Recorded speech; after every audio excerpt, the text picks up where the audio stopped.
The following video was captured by a man named Vishite who says his workplace hasn't felt normal for a long time. What started as small, explainable things slowly turned into something he couldn't ignore. He began noticing shadows moving where nothing should be moving.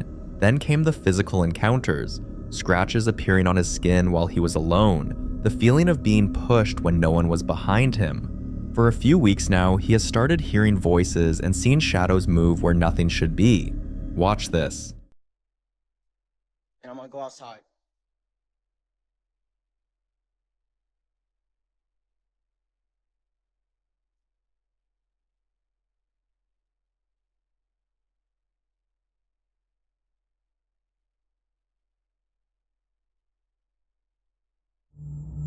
Hey.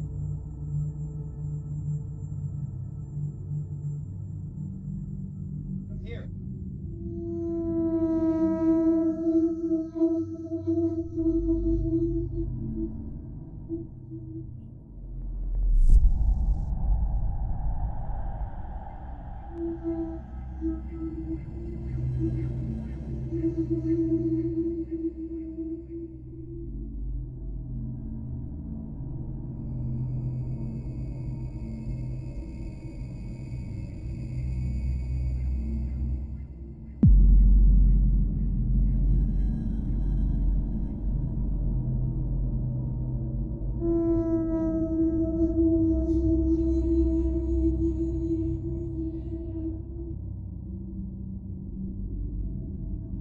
Alright, so bro, that's what I'm talking about. Nobody's in this back room, in the cave. And I'm closing up and I heard this. Nobody's in here.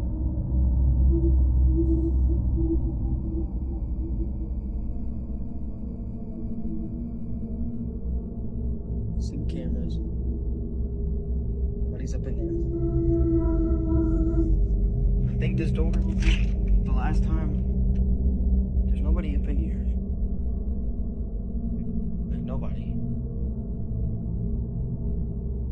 Many believe this could be a mimic, something repeating his own voice back to him. Others focused on the shadow that appeared, suggesting something was physically there. Some even warned that entities known for mimicry often start with simple words, testing reactions, learning behavior, and getting closer over time. But things didn't stop there. When he posted another video, the situation became harder to explain. Watch. Hey guys, so look, I'm hearing voices again. Yo, y'all heard that, right? Yo, man, I'm freaking out. Hello?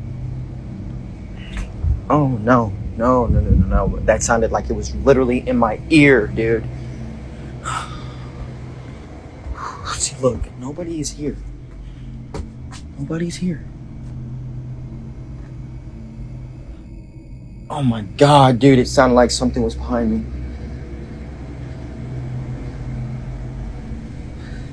Hello?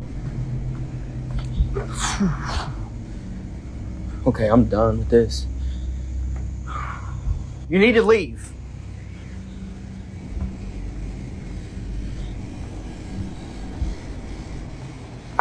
Oh my god, dude, you guys hear that, right? You guys hear it? I'm not tripping. This time, the voice isn't subtle, it's aggressive. Words like die and you're dead are heard clearly enough to make out.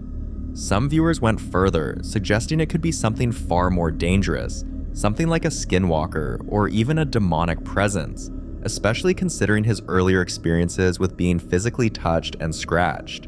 Because when something is able to move objects, speak, and make physical contact, it suggests a level of strength and control that goes beyond imagination.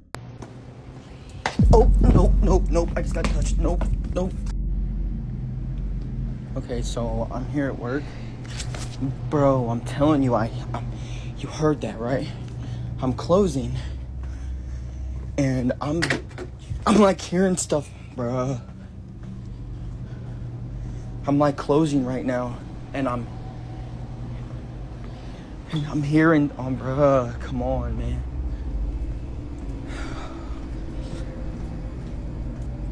Nobody's in here. I'm literally closing. Yo, yo, yo.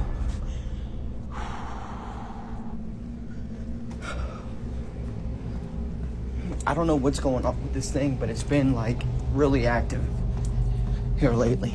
Just wanted to show you guys. There's nobody in the store but me.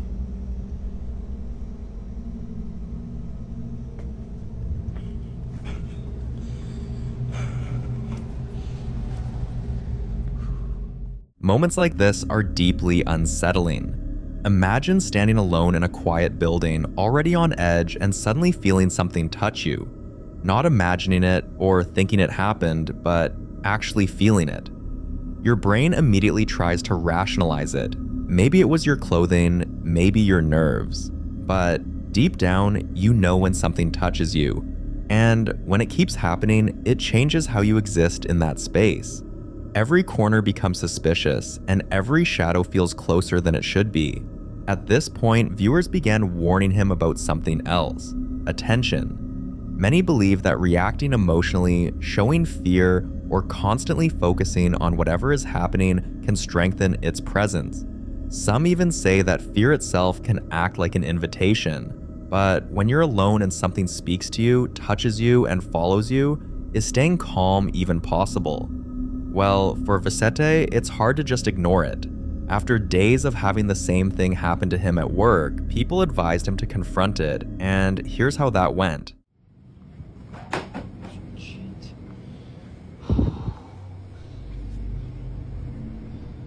Leave.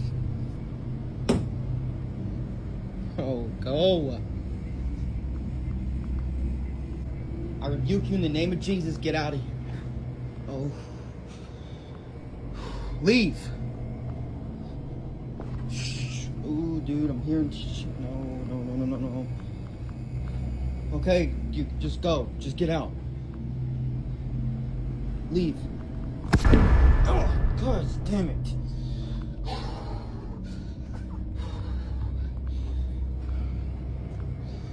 See, I got touched by that thing. I'm just letting you go. There's nobody in the store.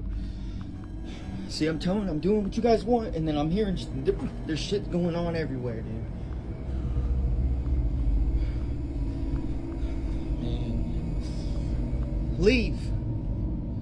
You need to leave. As he tells whatever's there to leave, something suddenly pushes him, and if something can touch you, it can reach you anytime it wants. Vicente later revealed something even more unsettling. Other employees had experienced strange things too, hearing voices and feeling watched, but not as often as he has.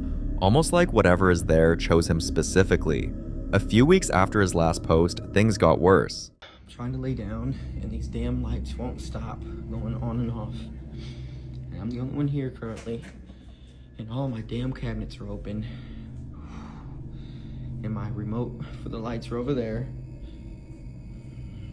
And they just won't turn off. They just won't turn off.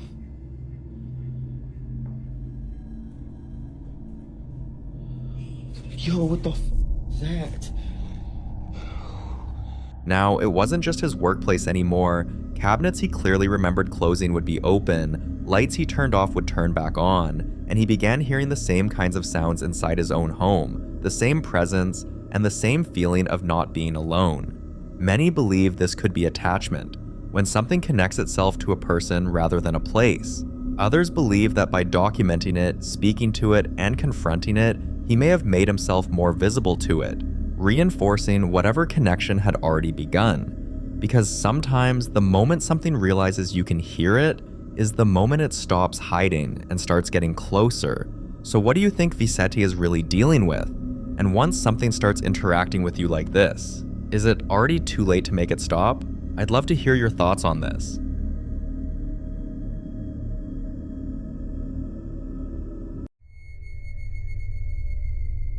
In this next clip, Nate is still trying to understand what's happening inside his house, and at this point, it's no longer just the occasional strange moment. For weeks now, he's been hearing footsteps when no one else is home. Heavy walking sounds moving from one room to another, doors creaking open slowly, and sometimes even faint whispers late at night when the entire house should be silent. He's woken up to things in different positions than he left them, and there are moments when his dog refuses to enter certain parts of the house, staring into empty space like it sees something he can't. You know how terrifying it is to feel like your home, the one place that's supposed to be safe, is no longer fully yours. That's exactly how Nate feels. Watch this. I'm literally hearing walking, like right next to me, and swore I heard a muffled voice.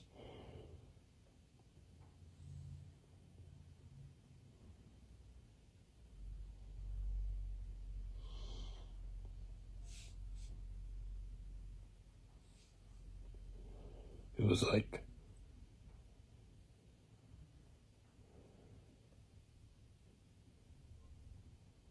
I hope the camera's picking that up. I hope my phone is picking that up.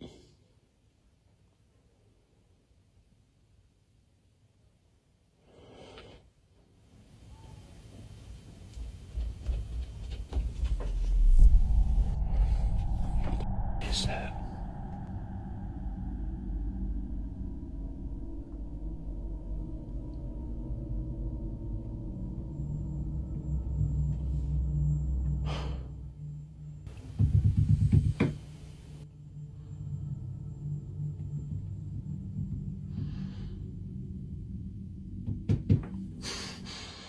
What you're hearing doesn't sound like the house settling. It sounds like something running back and forth with muffled voices, low, unclear, but definitely there. Some believe this could be what's known as a residual haunting, energy repeating the same actions over and over, but others believe it's something far more dangerous. The disturbing part is, it didn't stop. The stomping and pacing continued for weeks. Then one morning, while Nate was working out, he heard something else. Hey guys, I'm hoping the phone picks this up. I was working out in here stomping right above me. And right above me is my bedroom.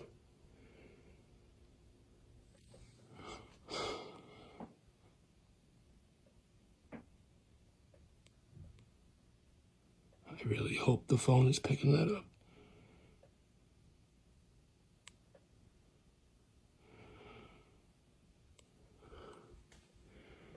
It was so loud that I actually dropped the weight.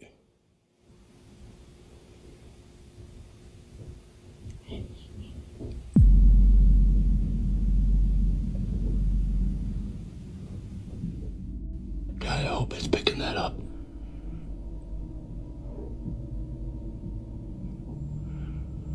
Oh my God. What is that?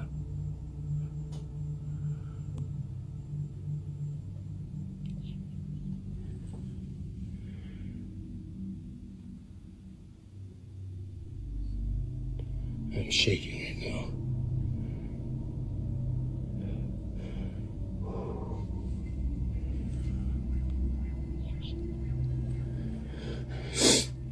I don't know what the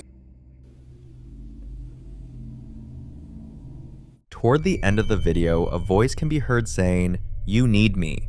Some believe statements like that suggest attachment, when whatever is present no longer sees itself as separate from the person, but connected to them, dependent on them, or worse, believing the person belongs to it. And what makes that idea so disturbing is what it implies. If it's attached to him, moving might not solve anything, distance might not matter because it wouldn't be staying in the house, it would be staying with him. Entities like this sometimes create dependency. They observe, they wait, and eventually they make their presence known in a way that makes the person feel chosen, not for comfort, but for control. And now, for the first time, Nate is seriously considering leaving his home. But after hearing those words, he's no longer sure if leaving is the right thing to do, because if something inside his house truly believes he needs it, it may never let him go. If you were in Nate's position, would you stay and try to understand it, or leave, knowing it might follow?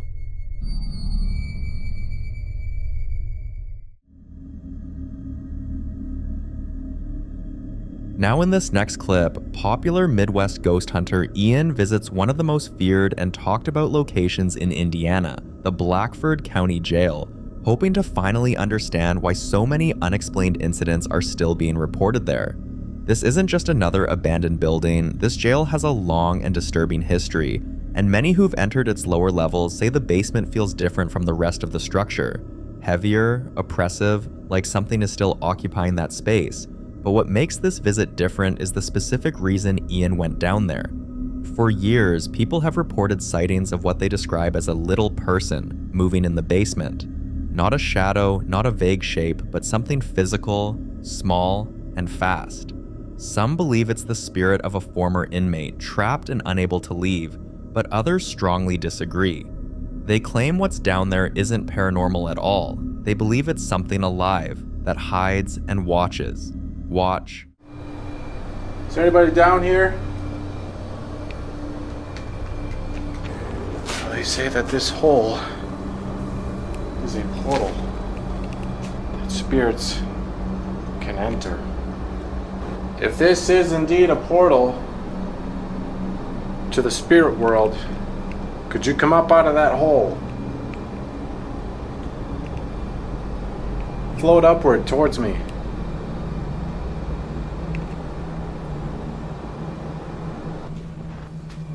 Little person, are you down here?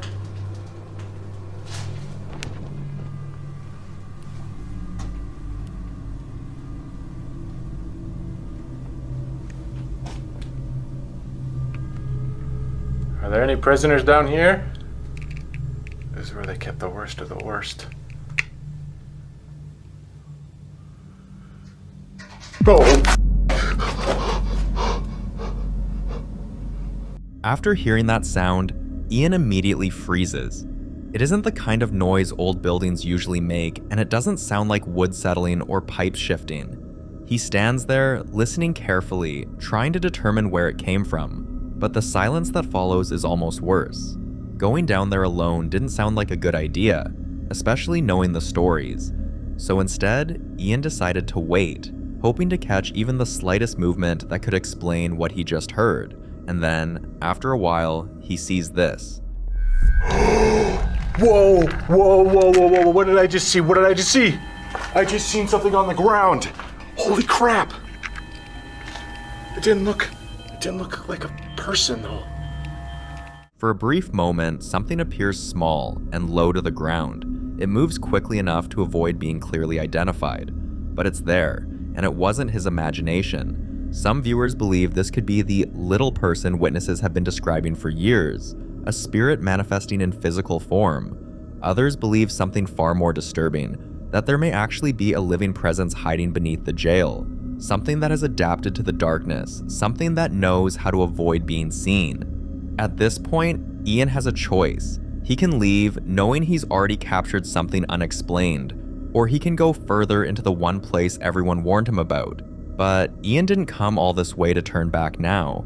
Determined to finally uncover the truth, he slowly makes his way deeper into the basement, stepping toward the exact area where the figure had appeared only moments earlier, his light scanning the darkness while the silence around him feels heavier than before, like something is waiting for him to make the next move. Watch. Oh god. Oh my god. It is so scary down here.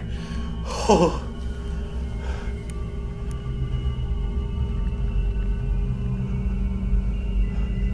I don't see anything over here.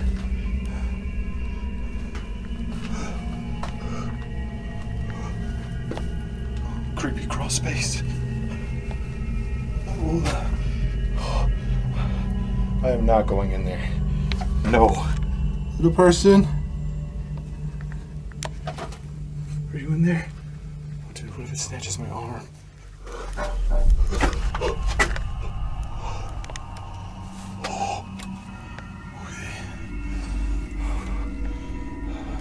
I hear you. He's gotta be down here. Oh.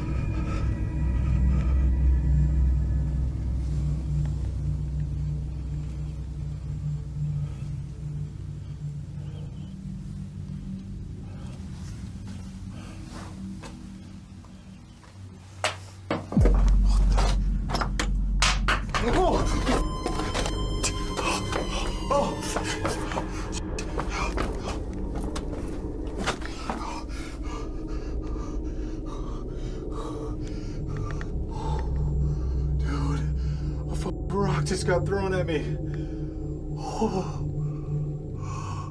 Suddenly, rocks are thrown in his direction, and the timing makes it impossible to ignore because it happens right as he gets closer, almost like a direct response to his presence, like a warning meant to stop him from going any further. And that realization alone is enough to make him think that he may not be alone in that basement after all. For more haunting videos including Ian, subscribe to the channel now. The following clip was recorded by a woman named Rosanna, who had started noticing something unsettling about a doll in her home. Still, she brushed it off, convincing herself it was just her imagination, especially since she usually noticed it shortly after taking her medication. She told herself she was probably seeing things, but to put her mind at ease, Rosanna decided to record the doll on her phone, planning to review the footage the next day to finally confirm whether anything strange was really happening. Take a look. C'est quoi?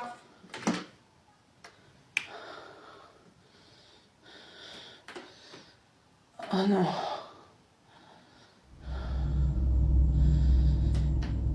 Le carton qui est là-bas, là, oh, je sais même plus parler. C'est une poupée. C'est des poupées. Et je vous assure, j'en ai vu une courir. Je sais pas laquelle. Et il faut que je descende à la cave.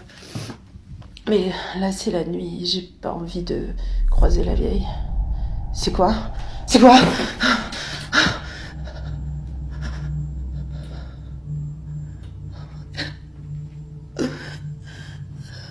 C'est pas vrai. C'est trop.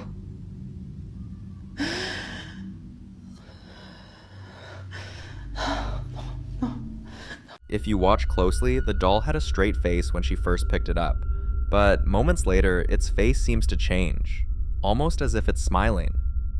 When Rosanna reviewed the footage the next day, the realization hit her hard, and whatever she captured didn't feel imagined anymore, so she destroyed the doll herself, believing that would end it. But many people weren't convinced it was over. Some warned that destroying an object tied to strange activity doesn't always stop it, and in some cases, it can make things worse. We can only hope that isn't the case here.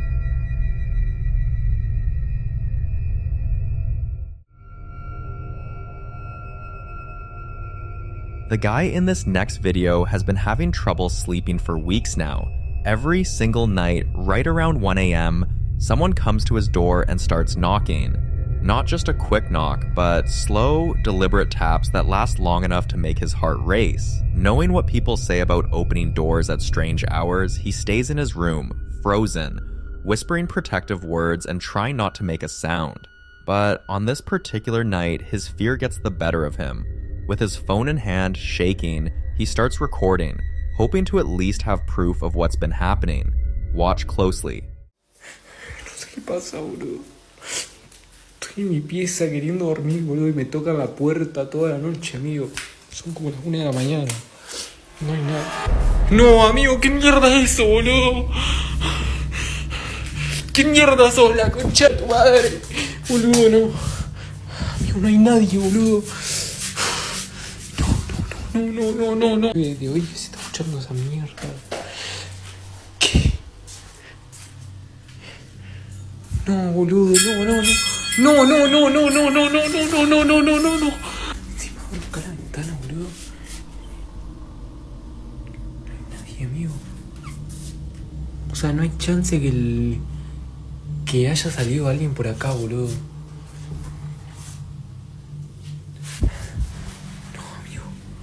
No, amigo, no. No, amigo, de nuevo esto. Pero qué mierda, boludo. No va a enloquecer, boludo. This time, it isn't just the knocking. And what scares him the most is that he's ever opened the door. So how could anything get inside? Some believe whatever was knocking didn't need the door at all. Others think repeated attention may have weakened whatever boundary was protecting him. And then there are those who say the knocking was never about getting in. It was about letting itself be noticed. Until more updates are shared, this one remains a chilling mystery.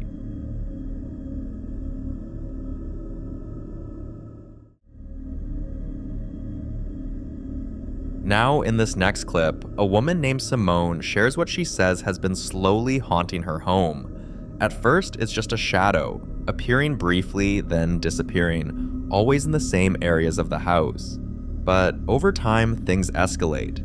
She starts hearing voices calling her name, some sounding exactly like loved ones who've passed away, others mimicking people who are still very much alive but nowhere near her.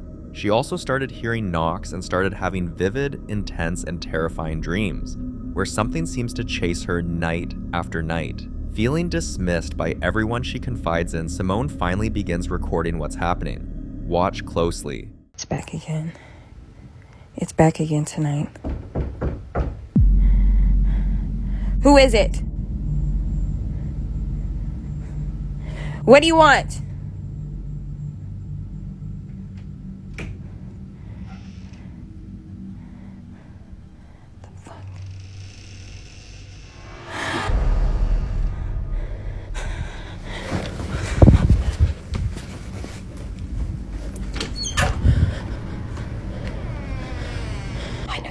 It's a prank or something, but it's not.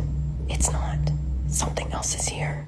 What makes this especially disturbing is that whatever's in the house can now open doors on its own, and in many cases that's seen as a turning point, when activity shifts from passive to intentional. Some believe this kind of escalation can lead to constant oppression, sleep deprivation, emotional breakdowns, or even physical harm if left unchecked. Many suggest cleansing rituals, professional spiritual help, or removing anything that could be acting as a trigger. But others warn that the wrong advice, especially attempts at direct communication, can make things far worse. So what should Simone do? And what should she avoid at all costs?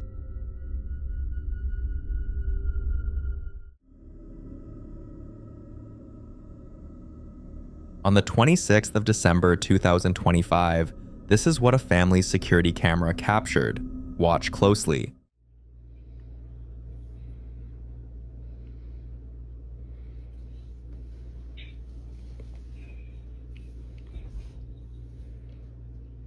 Voy a bajar, ¿sabes? Voy a bajar, a ver. Mira cómo se... Oye. Se escuchan como voces.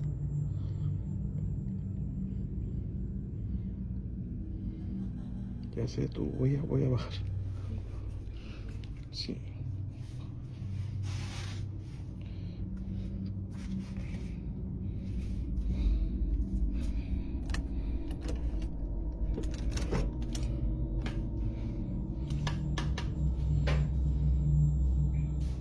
Oigan, se escucha...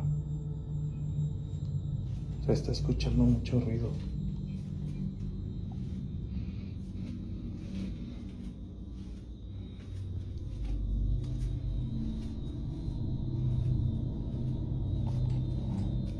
Miren cómo se está moviendo el sillón.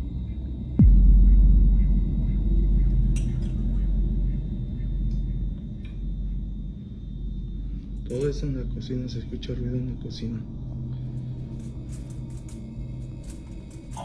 Uy.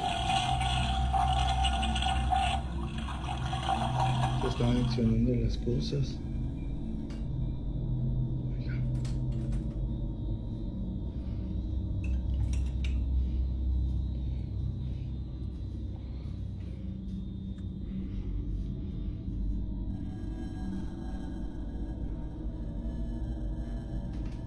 Oiga.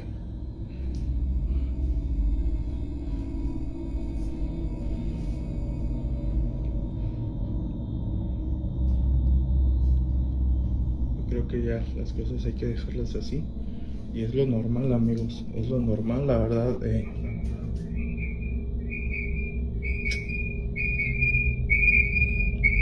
Miren, sí, qué raro, es los aparatos eléctricos, amigos, se vuelven locos. Items move without anyone touching them. Strange, unexplained noises echo through the house, and electrical appliances have been malfunctioning. To many who believe in the paranormal, these signs are often connected. When the man finally goes downstairs to check what's going on, the most unsettling detail reveals itself. The rocking chair is still moving on its own. No one is near it, no breeze, no explanation, and the fact that it doesn't stop suggests whatever caused it wasn't afraid of being seen or caught on camera. So is this a spirit feeding off the home's energy or something else entirely? You decide.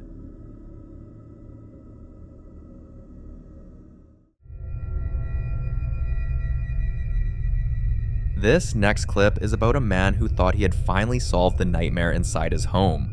For weeks, strange things had been happening, objects shifting when no one was near them, faint noises echoing through empty rooms, and an unsettling feeling that he was never truly alone. Eventually, his attention kept returning to one thing, a doll he had brought into the house not long before everything started. Convinced it was the source of the activity, he got rid of it, but the activity didn't stop. In fact, it seemed to get worse.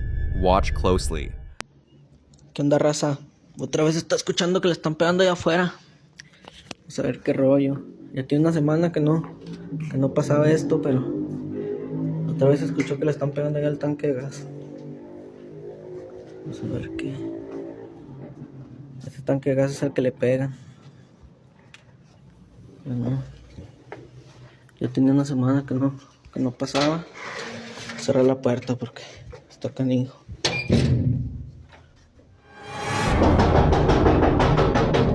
Guachen, raza. Sí, guachen, raza.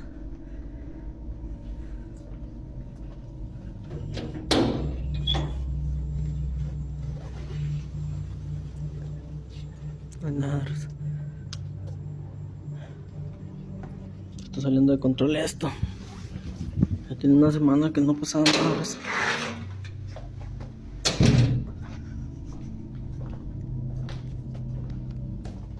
Many believe this happens when an object doesn't contain the entity. It simply attracts it. Once whatever was drawn in becomes attached to the house or the person, removing the object does nothing. Others suggest something darker, that the doll wasn't the cause at all, just a distraction, while something else in the home had already taken hold. And if that's true, then getting rid of the doll may have only removed the warning sign. Whether this is lingering attachment, misdirection, or something far worse, one thing is clear. Whatever is in that house never left. And for now, this remains a mystery.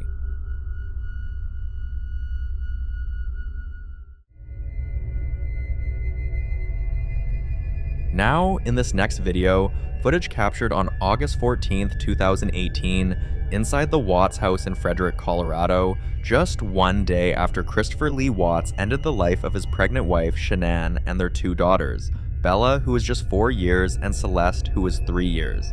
While investigators were inside the home documenting the scene and searching through the house, this happened. Watch closely.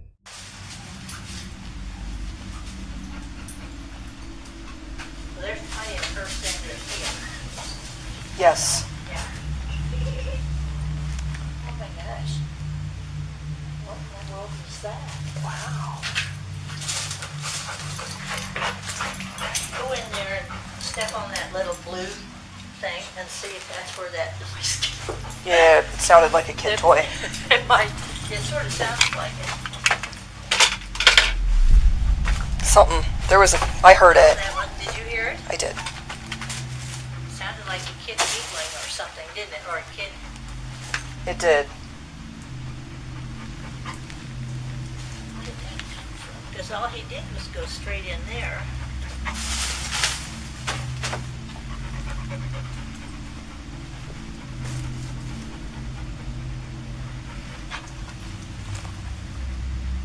That was strange. Well, we'll make a note of that. I heard it. I definitely heard the same thing you did. Yeah, and then he just sort of turned around and looked. But I didn't expect it to. The investigators pause, clearly confused, and try to locate where the sound came from. What makes this even more disturbing is the timing. The house had only just become a crime scene. Emotions were still heavy in the air, and many believe places where extreme trauma occurs can hold on to energy, especially when lives are taken violently and suddenly. Skeptics argue it may have been a mechanical noise or audio distortion, but those who've watched the clip closely say it sounds eerily human. Until more explanations surface, this moment inside the Watts house remains one of the most chilling and heavily debated pieces of footage tied to the case.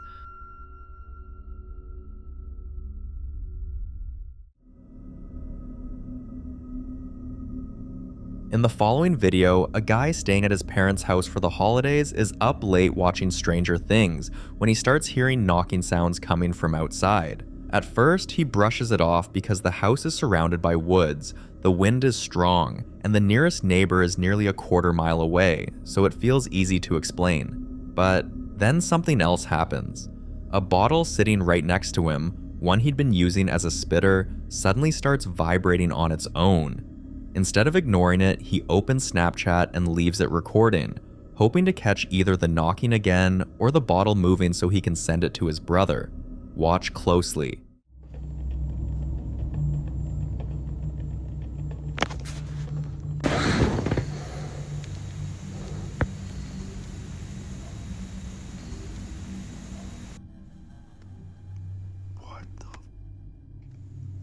What the?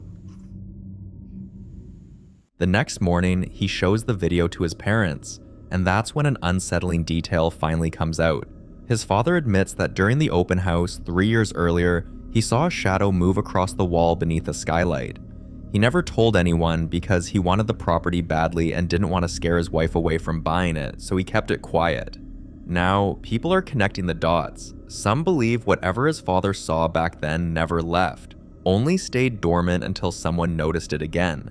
Others think the shadow, the knocking, and the vibrating bottle point to something reacting to attention, something that becomes more active once acknowledged. And with the house sitting isolated in the woods, many wonder how long this presence has really been there, and whether it's only just beginning to make itself known.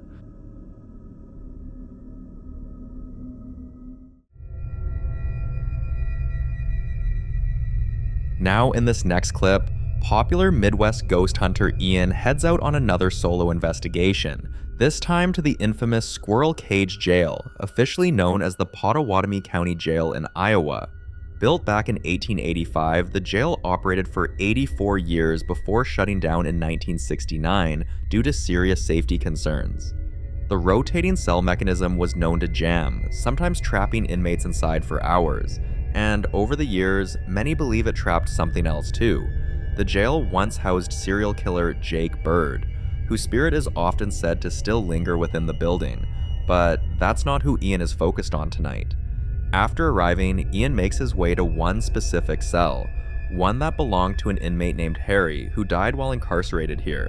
Harry was known for an extreme habit, reportedly smoking anywhere from 150 to 200 cigarettes a day. Watch closely. Harry, are you here with me? Make a sound if you're in here. Whoa. Thank you. I just heard that. That was like a knock on the wall. Harry, if you knocked on this wall, or one of these walls, could you do it again?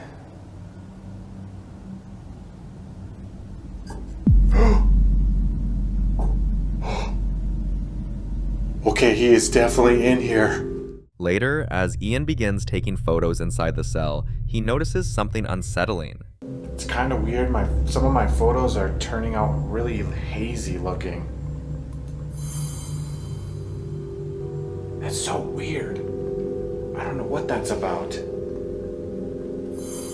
Is that you I'm seeing, Harry? I'm getting like these hazy photos. It looks like there's like a fog in here. Well, that one's completely clear. Where'd it go? Harry, you lighting up a cigarette in here? It almost looks like smoke in here. Yeah, that's weird. It's like gone now.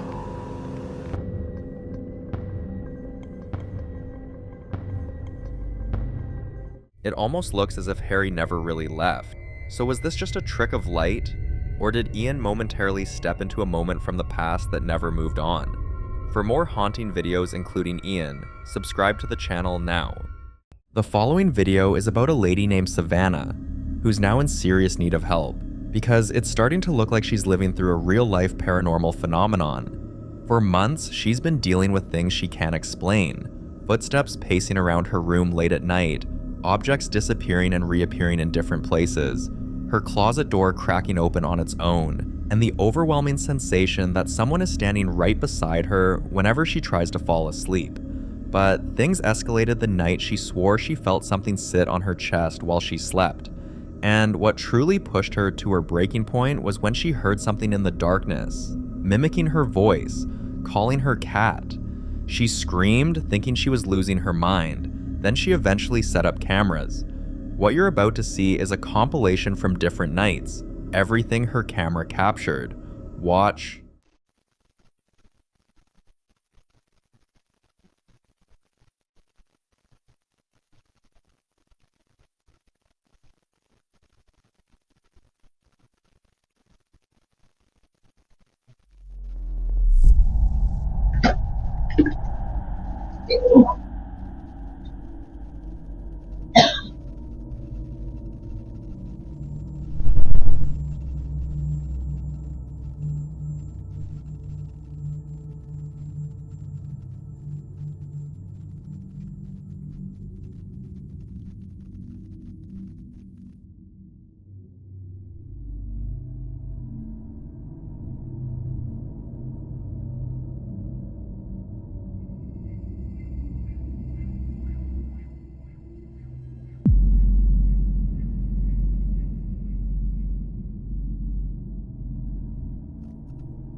What?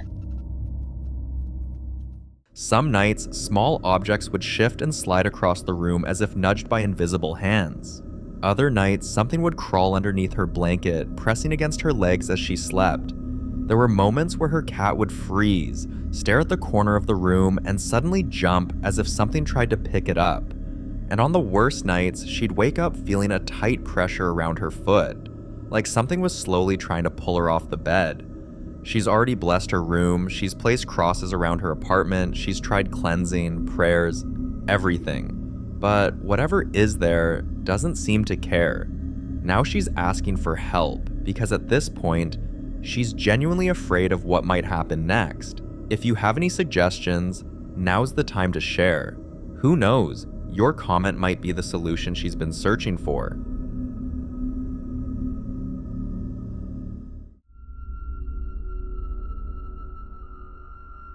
In this next clip, a paranormal investigator decided to explore an old crematorium, and after what he experienced there, he says he won't be going back anytime soon. Watch this.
crazy.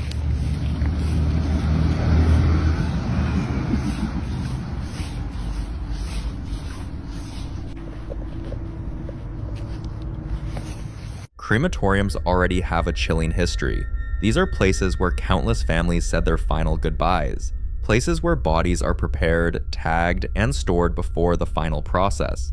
And in older crematoriums, especially those that have been shut down for years, many say the air never really loses that heaviness, as if the walls themselves remember everything they've seen. Some former workers claim that late at night, before closure, they'd hear metal trays shifting on their own, or doors to the furnace room slamming despite no draft.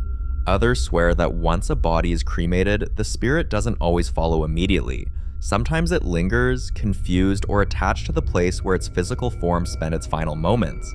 Strange noises in an abandoned building are one thing, but inside a crematorium, with that history, this is the kind of place you enter once, and then decide it's better not to return.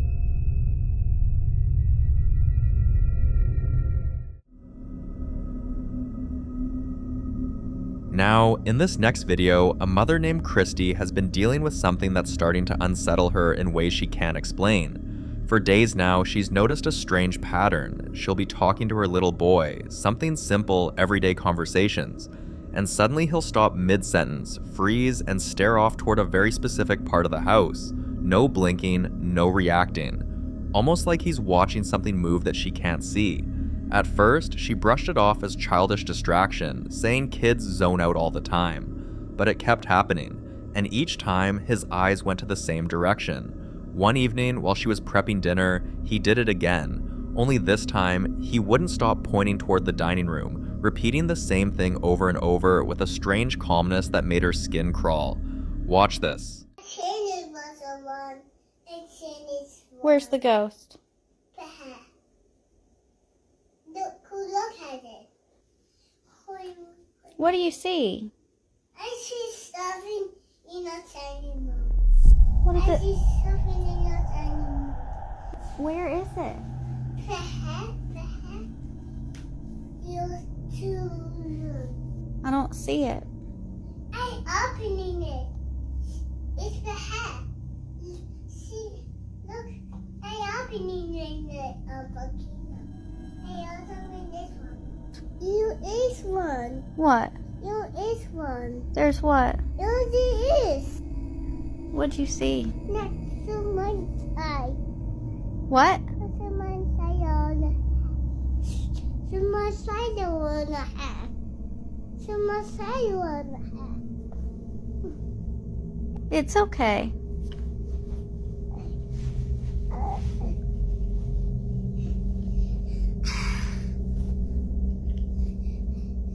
I see a vacuum pudding on a. I see a vacuum pudding in a hat. You see what? A vacuum pudding in a hat. Imagine your own child saying something like that, with that kind of certainty. Christy finally took him to the dining room to figure out exactly where this thing was supposed to be. It turned out to be a picture hanging on the wall. But here's the part that's confusing her the most. That picture has been there for months.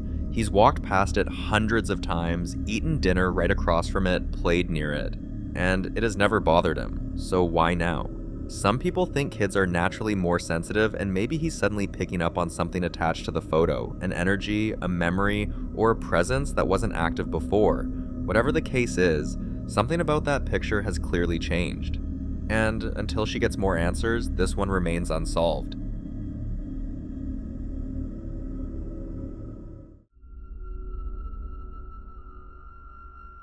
The following video was captured outside an Argentinian hospital.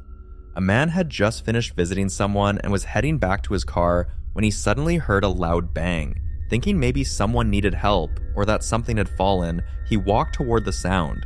But when he got there, the place was completely empty. So he headed back to his car, and that's when he noticed this. Watch. Estamos en este momento en el microhospital, escuchamos un golpe y nos dimos vuelta porque dijimos, bueno, ¿quién está entrando? Cuestión de que no hay nadie atrás nuestro. Y miramos dentro del auto y dijimos, oh, pues si el auto Qué mierda, Lo peor de todo es que no queremos salir. O sea, no. Un miedo, la puta madre. Lo peor de todo es que se mueve adentro el auto y no hay nadie. O sea, ahora vamos a ir a controlar el auto. Pero parece como si fuese un reflejo.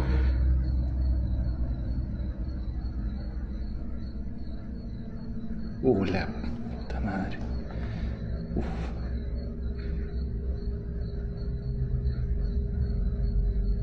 No, huevón.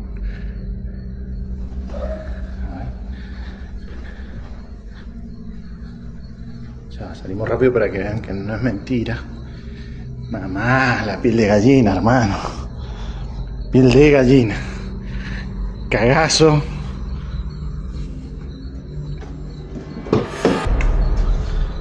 Nadie. Nadie.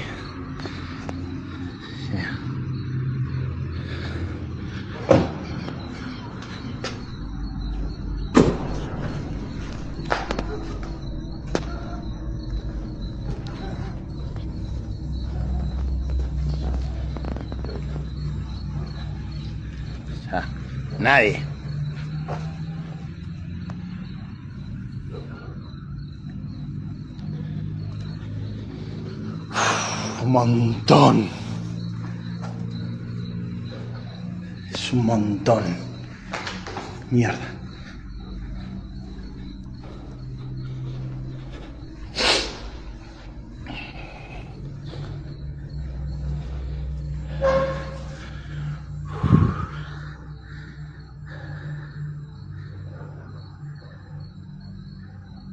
Y encima nos mira la puta que te parió.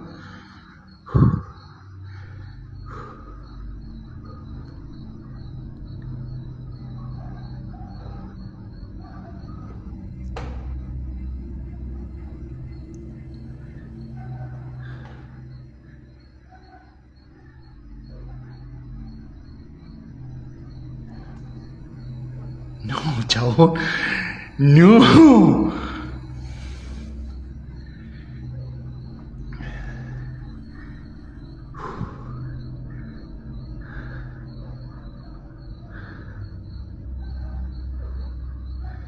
Desapareció. La concha. The moment he saw what was sitting in the back seat, you can tell his entire body reacted. When he lifted his arm to the camera, you could literally count each hair standing straight up. That's not something you fake, that's a full body fear response. But what really got people talking were the details, especially the movement of the face. Whatever was in that car wasn't a reflection, and it definitely wasn't a person hiding inside, because he didn't even take the camera off the car until he reached for the door. And when the head suddenly ducked behind the driver's seat, yeah, reflections don't do that. Now, here's where this gets even more unsettling. This didn't happen in just any location. It happened right outside a hospital, a place where people pass on, where emotions run heavy, where many believe spirits linger the longest before moving on. So the real question is, what exactly entered that car? And why did it wait until he was alone? This one remains a mystery.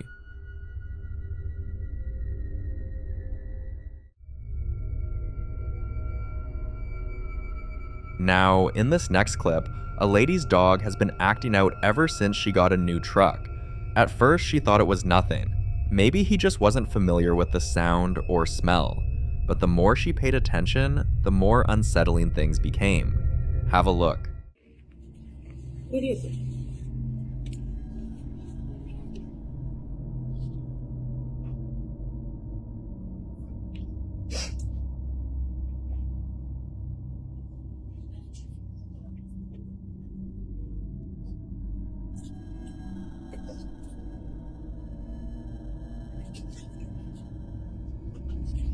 What is it?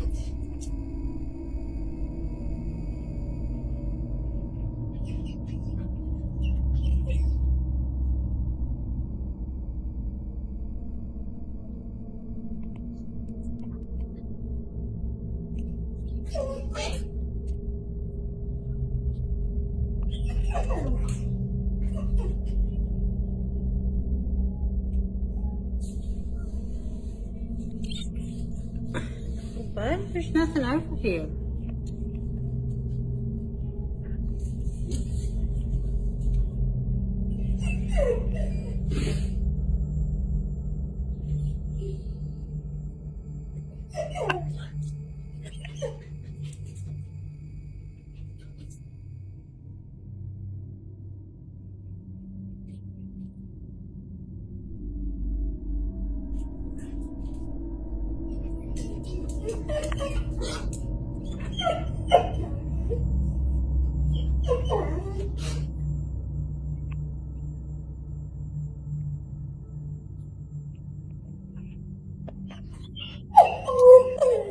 After watching this clip, some people said it could be the tires. Maybe the rubber was warm, maybe the scent was strange to him. But then a different wave of comments rolled in, questions that made the whole situation feel a lot darker. People started asking whether the truck was actually new, if she knew anything about the previous owners, or if the truck had ever been involved in an accident, because dogs don't usually whine like that unless they're reacting to something they don't understand, or something we can't see. She eventually came forward with an update that surprised everyone. The truck is brand new, and she's already checked underneath, inside, and around the engine for any animals or signs of something stuck. Yet, Titus still behaves like this.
She also revealed that ever since she brought the truck home, Titus has never agreed to get inside, not even once, and honestly, the comments weren't helping either. People began warning her that dogs can sense what humans can't, and that her dog might be reacting to a dangerous spirit attached to the vehicle. Some even went as far as saying that if she doesn't get it blessed, she could end up in an accident. One morning, Titus wanted to check the garage again, barking and whining in a way she'd never seen before, so she followed him, camera in hand, and here's what she caught.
At this point, she has no idea what she's dealing with anymore.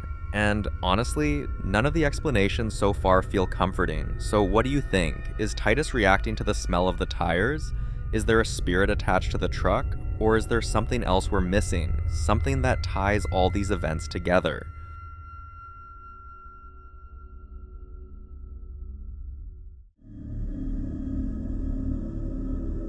Now, this next video captures something most people fear more than any regular haunting: a mimic.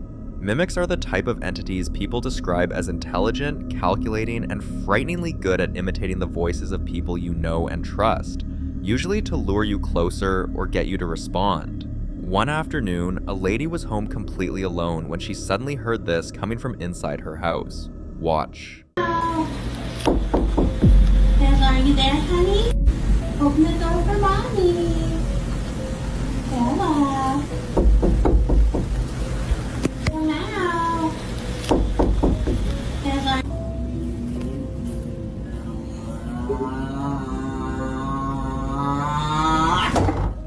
The moment people heard that voice, the comment section exploded. Not because of the sound itself, but because of the way she reacted. She didn't panic, she didn't call out, she didn't ask who's there. She stayed absolutely silent. And for good reason. Because when it comes to mimics, the number one rule everyone repeats is, do not respond. Responding means you're already playing its game. So the fact that she stayed completely quiet is what everyone agrees might have kept this from going much further.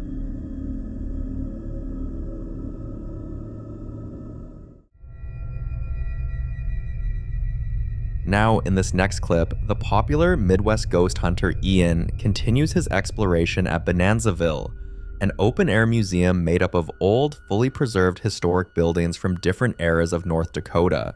In the last video we posted, Ian entered the Telephone Museum, but this time he went to the Brass Rail Saloon in the Page Hotel, said to be one of the most active buildings on the entire property. Built in 1889, this place used to be a bustling stop for travelers. Food, liquor, music, rooms upstairs, the whole deal. But today, it's known for something else entirely.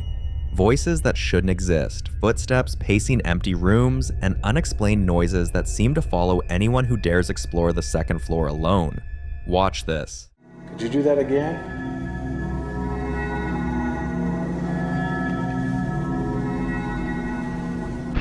If there's anyone in here, I invite you to come sit with me. I just want to get to know some of the people that are here. I hear that there's a lot of spirits in this building. Could you walk up to this table and sit down with me? I mean, I didn't bring any cards or anything, but I mean, if you've got some, I don't know if you can in the afterlife, but feel free to sit on this table here. Whoa. I just heard that chair move. Holy moly. Unfortunately, he had his infrared light pointing directly at the camera, making the chair in front of him impossible to see. But the moment he stepped out of that room, something else happened. Is there anybody in here?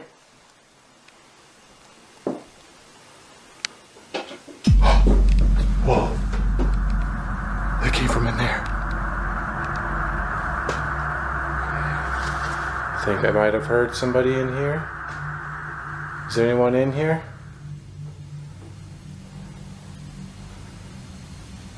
Whoa!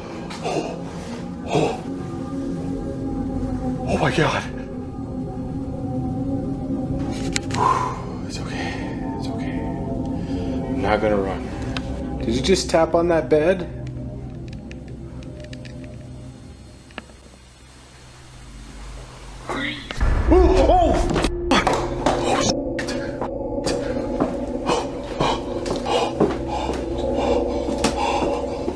Oh my God. Oh, Jesus. That scared the living daylights out of me. Holy moly. Dude, that was a freaking voice. I heard it so clear on this voice recorder. Oh, it was a female. It was a female voice. Ian was almost convinced there had to be someone else inside the building with him, but the footage says it all. He was completely alone, so the question is, who or what answered Ian that night? And why is her voice still echoing through a building that hasn't hosted a living guest in over a century? For more haunting videos including Ian, subscribe to the channel now. In the following video, a woman was simply recording what should have been a peaceful moment. A waterfall deep in Brazil, surrounded by nature. Nothing unusual, just a calm scene meant to capture the beauty of the place. But her camera caught something else. Watch closely. Domingo, curtindo uma cachoeira em Leeds, Rio de Janeiro. Reparem no visual, na mata. Agora o melhor de tudo é essa queda d'água. Muita água, muita força. Uhul! Ih, caraca! Uma coisa ali. Caraca, apareceu um cara ali no meio da água. Mozinho! Mozinho, você viu o cara no meio da água? Caraca! Ali, mozinho! For just a brief moment, a dark, shadowy figure appears to rise from within the waterfall itself, before suddenly vanishing back into the rushing falls as if it was never there. Viewers have slowed the footage frame by frame, and the shape is hard to ignore. To this day, no clear explanation has been able to fully account for what was captured. Some believe this could be a jinn, entities said to inhabit wild, untouched places like forests, rivers, and waterfalls, especially in parts of the world where such stories have existed for centuries. Others suggest it may be a duende, a folkloric being often linked to natural environments in South America. There are also those who think it could be something even stranger, a being briefly slipping through from another dimension, visible only for seconds before disappearing. Skeptics argue shadows, water flow, or camera artifacts. But what makes this clip unsettling is how distinct the figure appears and how deliberately it seems to move. So what do you think this really was? A ghost tied to the land? A jinn drawn to the water? A duende watching from the falls? Or something else entirely?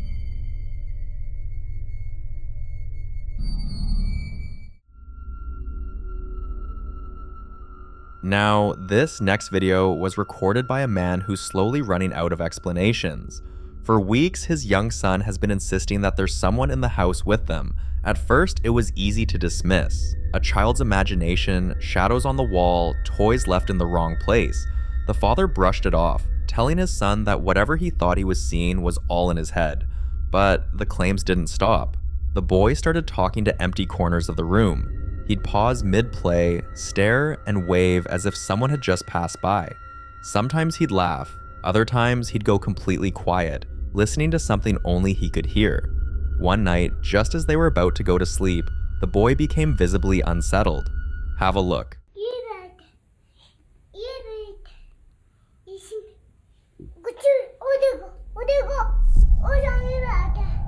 कहाँ बैठा हुआ है कौन बैठा हुआ है यही मैं बाहर चला गया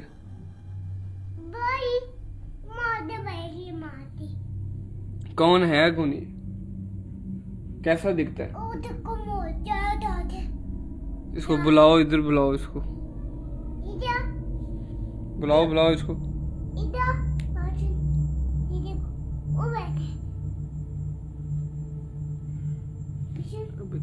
क्या है यहाँ पे कुछ भी तो नहीं है क्यों अर्थ कर रहा है मैंने अकेले सोना होता है मत बुलाओ इसको इससे बात करें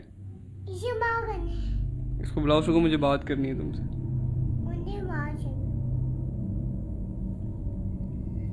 है लड़की है लड़का है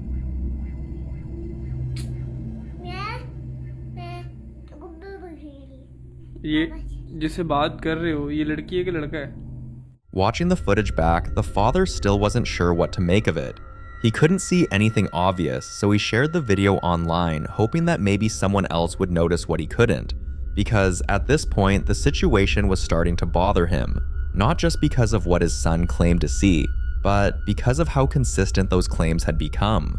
Many people say you should never tell a child they're lying when they insist they see something, especially when their fear doesn't fade and their reactions don't change.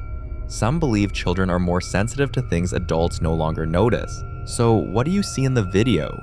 And more importantly, how should he handle it the next time his son says he's still here?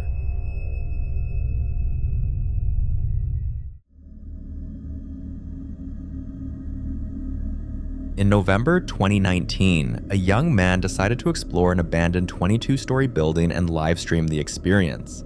At first, everything felt routine. Dark hallways, peeling paint, the usual eerie silence that comes with places long forgotten. But things changed when he reached the 10th floor. As he angled his camera down the stairwell for just a moment, it looked like someone dressed in black was moving up the stairs toward him. Not walking, but climbing at an unnaturally fast pace. Have a look.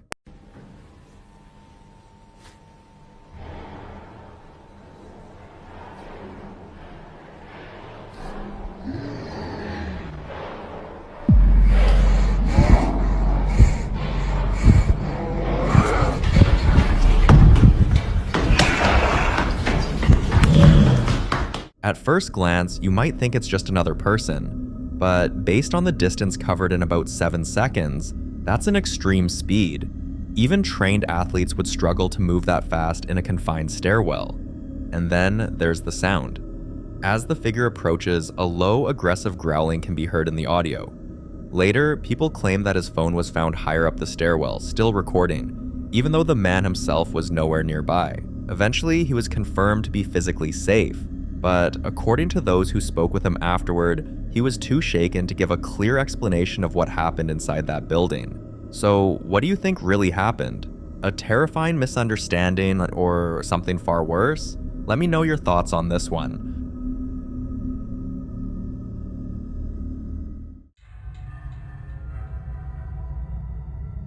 In this next video, Kyle, someone who's already dealt with one strange incident after another, is still trying to figure out what, if anything, connects all of it. Just when things seemed to calm down and the activity finally stopped, a new puzzle surfaced. Listen closely. Listen to this and tell me if you hear a kid running around inside my attic.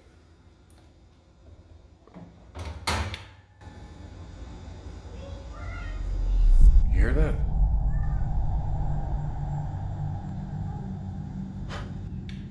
Things have been quiet for like weeks now, and then all of a sudden it's just a ruckus in the attic, like constant. Listen.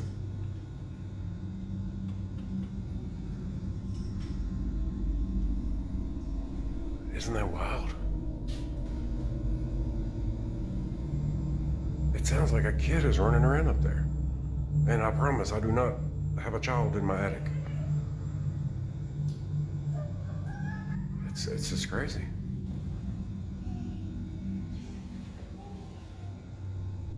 Yeah, things have been really quiet lately. I thought maybe it had all stopped. That's why I haven't been posting. But I guess we're back with a vengeance in 2026. What makes this unsettling is how much it sounds like children running back and forth inside his attic. What makes it worse is the timing. Kyle says he'd finally had several quiet days. No disturbances, no strange sounds, nothing to suggest whatever had been bothering him was still around. He started to believe the activity had passed, that maybe it really was over. And then this happens. Some believe that when things go quiet, it isn't because whatever's there is gone, but because it's waiting. Others speculate that attic spaces often act as focal points, places where sounds manifest more clearly, or where something chooses to stay out of sight. Kyle is hoping this was a one-off incident, but after everything he's already experienced, it's not something he's willing to bet on.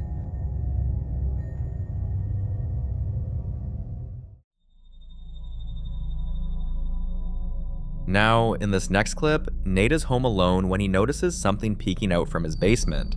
At first, it's subtle, easy to dismiss as shadows or his eyes playing tricks on him. But the feeling sticks with him long enough that he decides to grab his camera and record. This is what he captured. Guys, check it out.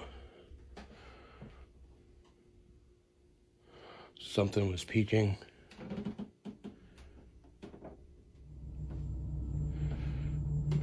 right out.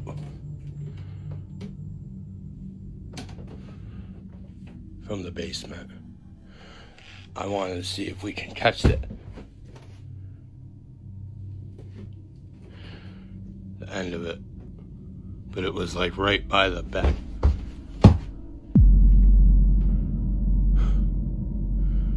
What the fuck?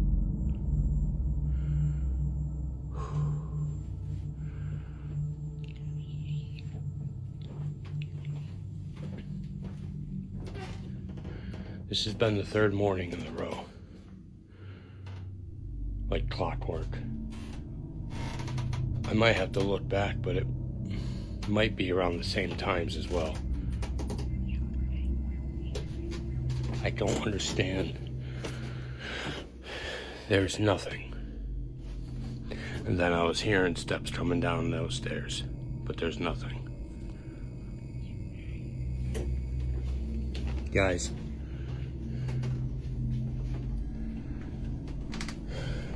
I don't know, guys. Maybe we can try.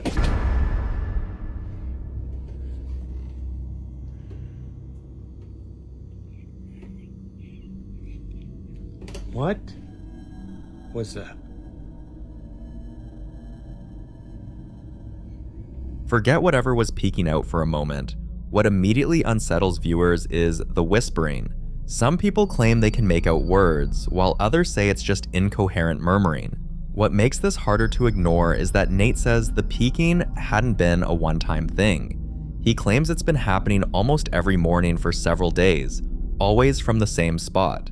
But one night, Nate is home watching a game when he notices the peeking again. This time, it didn't just peek. Watch closely. Alright guys, please tell me you saw.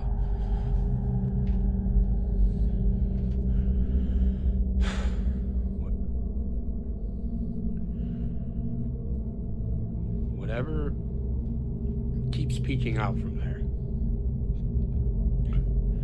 Did it? I'm literally just sitting here watching the game. Wife will be home in about a half hour, so I was just waiting with the pup. And I saw.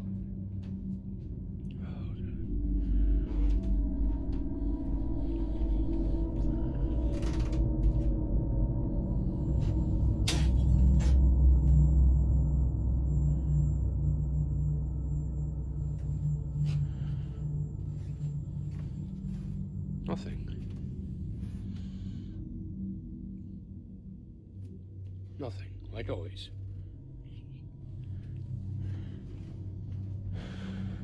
Never anything.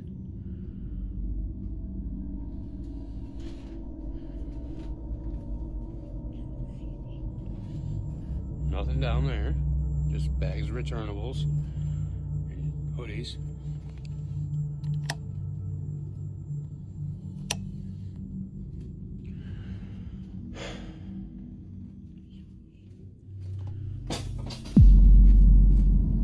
What the fuck?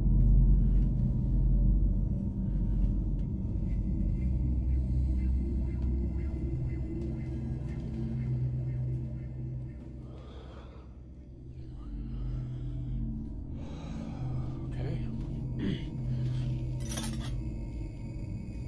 At least it's not a knife, I guess.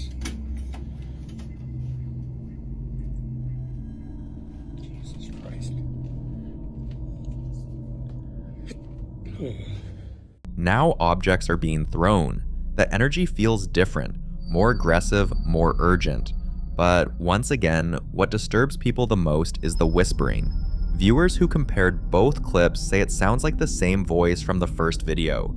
There's a theory circulating online that whatever is in the house may be the spirit of a woman, something trapped, unable to move on, attempting to communicate the only way it knows how. Some believe the whispers aren't meant to frighten, but to get attention. Others strongly disagree, arguing that throwing objects and hiding in shadows isn't a cry for help. It's a warning. But until Nate provides more updates, there's no way to know which interpretation is right. So for now, this case remains unsolved.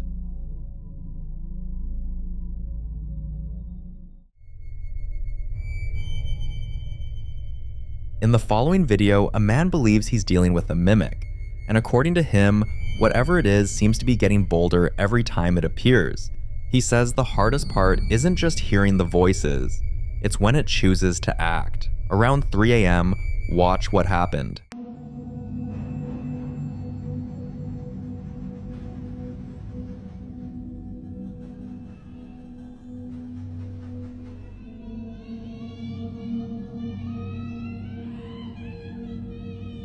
This time, the voice sounds exactly like his mother. After this clip surfaced, one question kept coming up again and again, and you may have noticed the pattern too. Why do mimics almost always ask to be let in? Folklore across multiple cultures shares the same idea. Mimics, whether they're thought to be spirits, entities, or something else entirely, aren't believed to have free access. Instead, they rely on invitation. Asking to be let in isn't about manners, it's about permission. Once acknowledged, responded to, or welcomed, they're believed to gain stronger influence, sometimes attaching themselves to a place, a person, or both. That's why the voices often sound familiar, trusted, and safe. Because the goal isn't fear, it's consent. As for how people claim to deal with mimics, opinions are split. Some believe the worst thing you can do is respond at all. No talking back, no opening doors, no acknowledging the voice. Others suggest grounding the space by keeping lights on, removing reflective surfaces near doors, or placing physical barriers like salt lines or iron objects, believed in folklore to disrupt whatever is trying to cross over. But many say confrontation is the solution. So the question is, would you open the door or stay silent and hope it goes away? Either way, this is one encounter most people hope they never experience.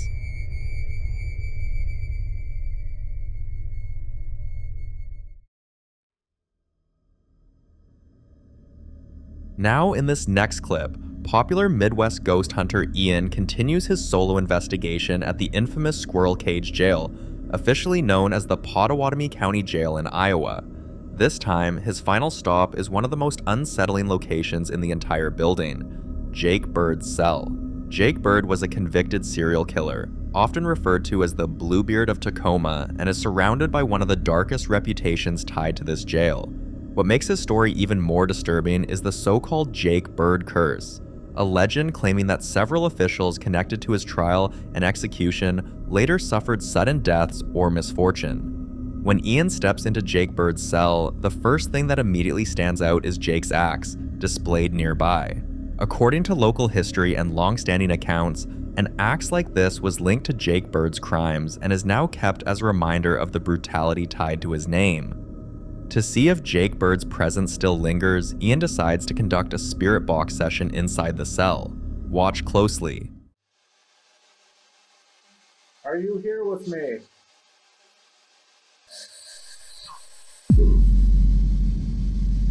Said summon. I heard summon. Who am I speaking with? Jake Bird.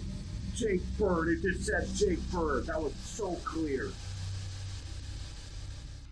Not long after the session, Ian starts feeling unwell. But before he could leave, something else happened. Watch. I'm starting to feel really lightheaded. Out of it. And I'm feeling really nauseous too.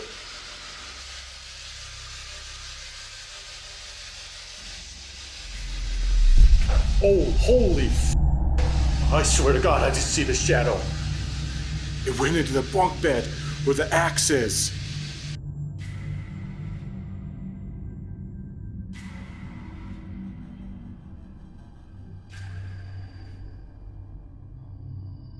Oh God, I really don't want to go back in there. I'm sorry if I offended you, Jake Bird. I didn't mean to. I'm just gonna retrieve my spirit box. Don't mind me. Oh God. I don't want to be in that cell anymore. At that moment, Ian didn't hesitate. He ends the session and leaves the area entirely. For more haunting videos including Ian, subscribe to the channel now. The following clip was captured by Amanda, who's had some of the strangest encounters inside her home. About 2 weeks after she moved in, she woke up one morning to shocking news. A body had been found in her backyard. And according to Amanda, ever since that day, the house hasn't felt the same. Have a look. I am freaked the f out. I just got home, and tell me why my chairs are like this. Like, what the f? I literally still have my coat on. I come walking through the fucking... Oh my god. I'm like shaking right now. I just went and dropped my daughter off to her dad's house. And all the chairs were around the table. What the f? Oh my god. I need to call my mom. Chairs don't end up like this by accident, and this is not something caused by drafts, pets, or structural shifts. In paranormal discussions, this kind of activity is often linked to an intelligence trying to be noticed, especially when the setup is visually striking rather than destructive. Since then, Amanda says doors open on their own, lights flicker and malfunction, and the house feels different, heavier, quieter, like something is always just out of view. Some believe the discovery of the body may have triggered residual energy tied to trauma, while others think the attention and disturbance surrounding the property may have awakened something that was already there. Skeptics argue stress and fear can heighten awareness, making ordinary issues feel sinister, but others point out that recurring physical changes, especially ones involving multiple objects, are harder to dismiss. Now, Amanda just wants to know one thing. Is there a chance this all has a normal explanation? Or is this a situation that requires real intervention before it escalates? What do you think?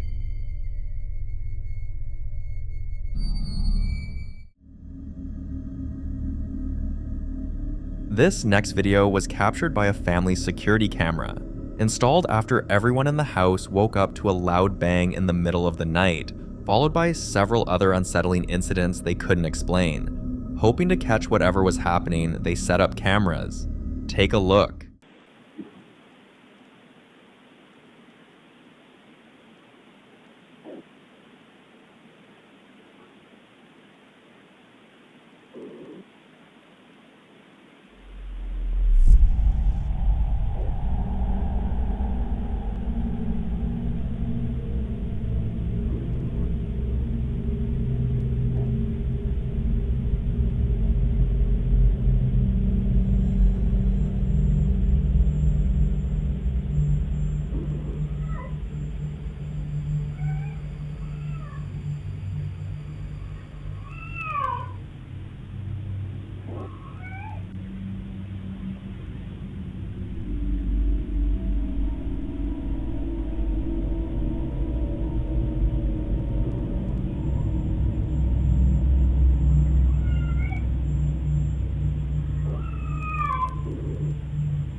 Aside from the obvious breathing sound, viewers immediately notice something else. On the right side of the screen, along the staircase, something moved. When the family reviewed this footage, it made other moments fall into place. Just weeks earlier, the sister of one of the couples living here called her and asked what she was doing standing on her front porch. Now here's the problem. She wasn't home. She was at work, nowhere near the house. But the anxiety in the house escalated when the family noticed their dogs reacting. Watch this.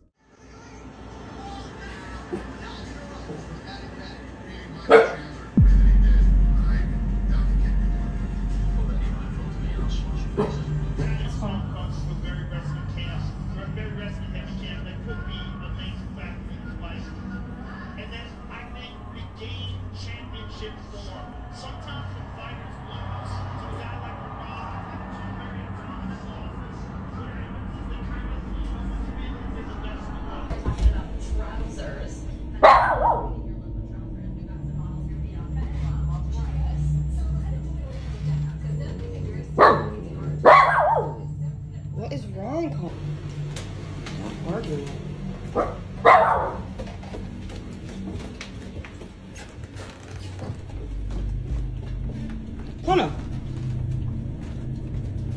Knock it off. Hey.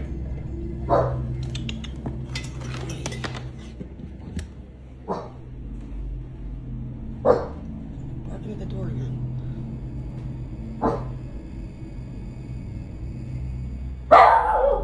No one's there. Go on quick. No one's there, honey. Nobody's here. It's all good. It's all good in the hood. The dog repeatedly barks at the door, staring at it with focus. Not playful, not distracted, but locked in, as if responding to something it can sense but humans can't. Animals are often said to react to subtle changes in energy, sound frequencies, or presence long before people do. And when pets fixate on empty spaces, doors, or corners, many believe it's because something unseen has crossed into our world. And if you look at the activities they've experienced, the breathing caught on camera, the movement on the stairs, the mimic sighting on the porch, and the dogs reacting, this no longer feels like a single incident. It feels like a pattern. So could this be heightened anxiety and coincidence? Or is something inside the house slowly making itself known, watching, copying, and waiting? You decide.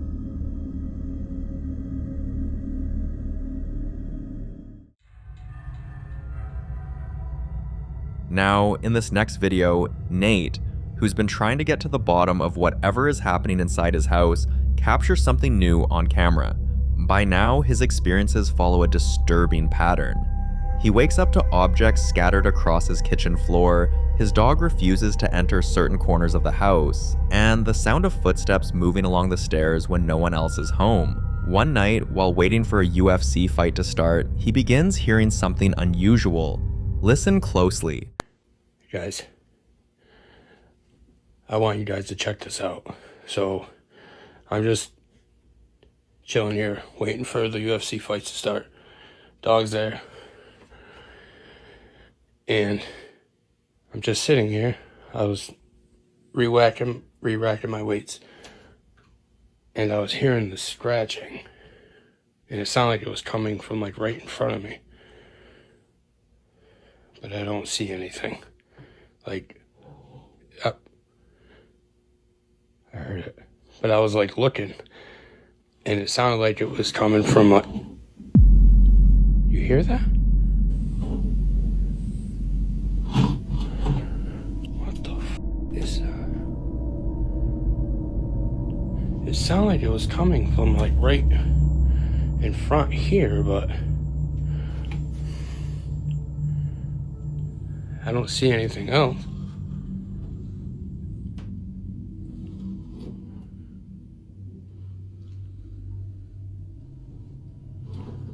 What the f***?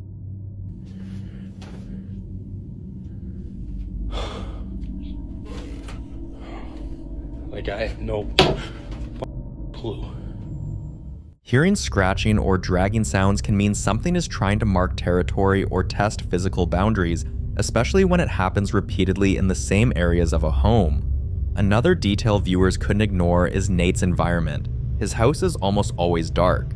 Many believe prolonged darkness, cluttered spaces, and low lighting can make activity feel stronger, either by heightening fear or, according to paranormal belief, by creating conditions where negative entities feel more comfortable.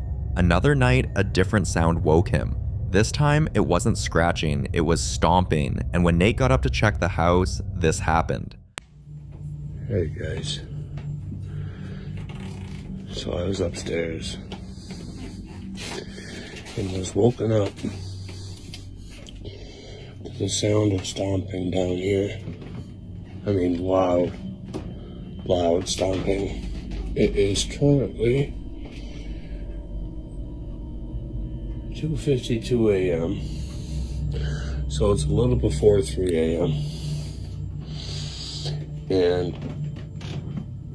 the weird thing about it is when I woke up to the sound of the stomping, the dog was sleeping, not even alerted. It's almost like she couldn't hear it. So As soon as I came down, I walked into like a cold spot. It felt like a certain area was cold.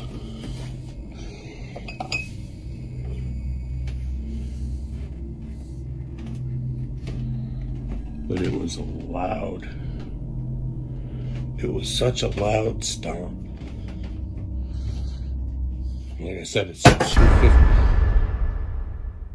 2:50, 3 a.m.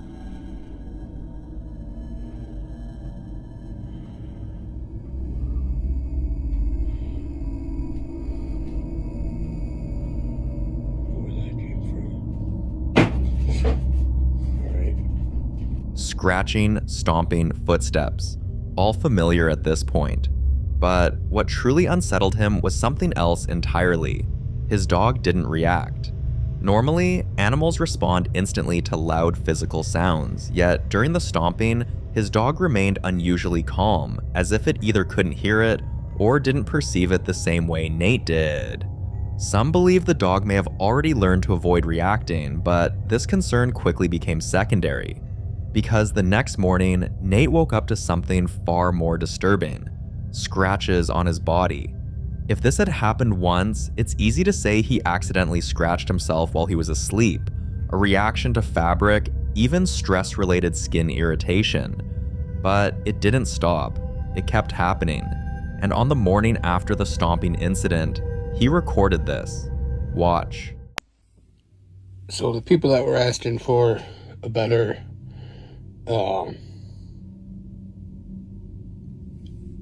view of the scratch that I woke up with on my leg. Here it is. Like I said, it's not super deep, but it goes down pretty far. And I also noticed on the opposite side, I have two here on the same leg, but on the opposite side, that I woke up this morning with. Now, these ones didn't burn as bad as this one. This one was 2 mornings ago when I woke up. This burned, and I looked down and saw that. And then this morning when I got up at like 2:30 a.m., I woke up to stomping downstairs. And it wasn't until after I worked out and everything that I noticed these. So, yeah, that's the update. As Nate shows the marks on his body, many viewers begin connecting everything. The scratching sounds at night, the dragging noises, the stomping footsteps, and now physical marks appearing while he sleeps. This points to something more than a simple house haunting. Physical interaction, especially repeated scratching, is often cited in cases involving attachments rather than locations.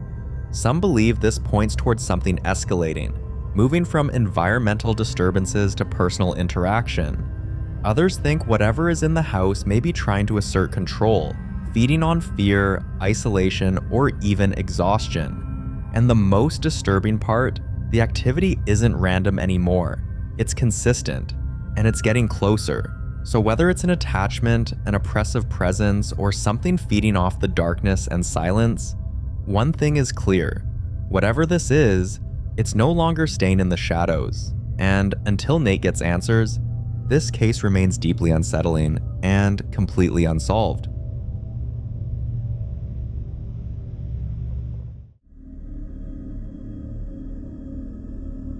In the following video, a woman's first son is home alone, quietly watching TV when he suddenly hears someone call his name. At first, he doesn't think much of it, until he responds and hears the voice again. This time, it sounds exactly like his little brother. Watch. Hola. ¿Quién es? Soy yo. ¿Tú? ¿Quieres jugar a la pelota? Pero la Chu no se había ido al médico con mi madre. ¡Hijo de p***! Hola, Michael. No, si la Chu está acá en el médico, estamos en el médico acá, vamos a demorar un poco para llegar. No estamos en casa. The confusion sets in immediately. His brother isn't home, he's at the hospital with their mother, waiting to see a doctor. so there's no possible reason for his voice to be inside the house. But many viewers believe he didn't handle the situation well when he responded. In paranormal folklore, responding to a voice you can't verify is often considered a mistake, especially when the voice belongs to someone who physically isn't there. Many believe mimics rely on acknowledgement, and once you answer, you're confirming awareness, opening the door for further interaction. That's why one of the most repeated rules in cases like this is simple: don't respond, don't investigate, and don't follow the voice. As for what this could be, most people landed on two possibilities: a mimic or a doppelganger. And while the terms are often used interchangeably online, there's an important difference. A mimic imitates voices to provoke a response. It doesn't need to be seen. It feeds on confusion and fear, using familiar voices to draw someone in, often calling names or repeating phrases. Also, it's usually heard before it's ever seen, if it's seen at all. A doppelganger, on the other hand, is typically visual. It's believed to appear as a full physical copy of a person, seen walking, standing, or watching, sometimes even interacting briefly before disappearing. Doppelgangers are less about sound and more about presence. In this case, there's no figure, no visual confirmation, just a voice, perfectly copied, calling out from inside the house. That leans heavily toward a mimic, and once a voice knows you'll answer, it rarely stops calling. So, which was it? You decide.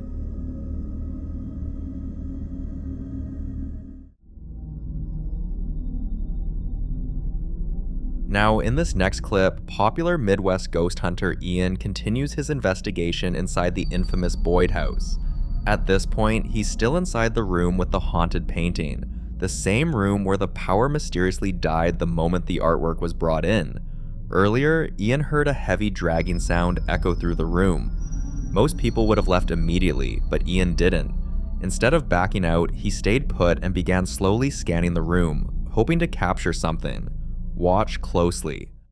See if anyone's out in the hallway here.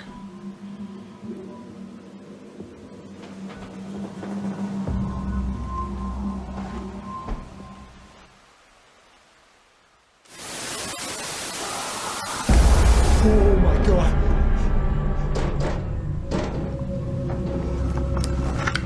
Calm down. Oh, calm down. That sounded like a growl. And worst of all, it came from that closet that I was just in. Okay. Oh gosh. Gosh. Oh, whoa, what the hell is that? Dude, what the oh my god, oh my god, oh my god, oh my god. Oh my god. Okay, I'm ready to get the hell out of here. There's something in there. There's something in there. Aside from the low, unsettling growl that can be heard, something far more disturbing appears on his thermal camera. When you look closer, the shape resembles a distorted human face, and this room has a long history of activity. Ever since that painting arrived, the disturbances seem to center there. No electricity, sudden noises, and now, a possible manifestation. Many believe cursed objects can act as anchors, giving something a place to attach itself, feed from, and eventually show itself. If that's true, then this raises an unsettling question. Was this the first time the entity tied to the painting allowed itself to be seen? Or has it always been there, just waiting for someone to stay long enough to notice it? For more haunting videos, including Ian, subscribe to the channel now. The following video was captured inside a hospital by Dave, a man who claims he's been gifted with sight since he was young. According to him, he doesn't just sense things, he sees and hears them. And he says spirits tend to follow him, especially in places where emotions are intense, like hospitals, cemeteries, abandoned buildings, places where life and death have crossed paths. While Dav was receiving treatment, he suddenly felt like he wasn't alone in the room. Watch. There's like something in this room that is like moving, like the chairs. Move this shit around here. Oh, my bad. It should hurt. But anyways, if there's a spirit in here, just let me know, you know.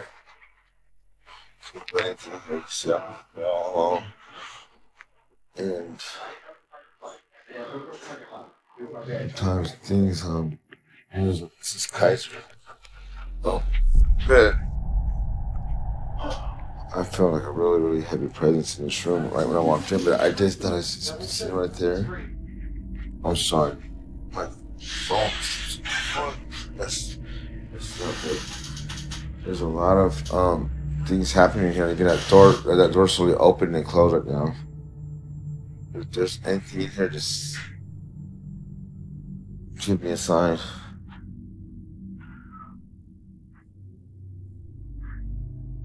I'm here in peace.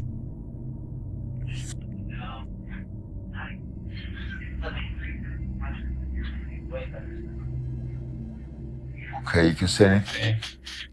Just don't mess with my heart monitor or anything.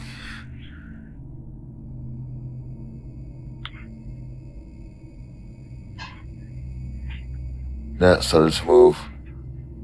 But it could be people up there.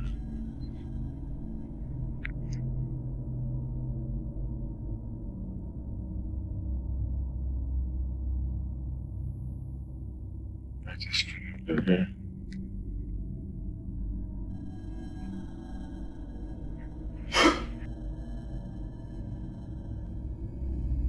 Something here, Joe. TV or something.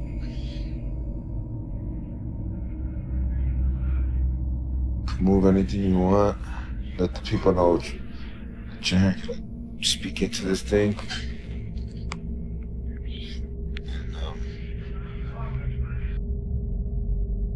Show me your hair, presents. You could, I got a gift, and I'm not afraid.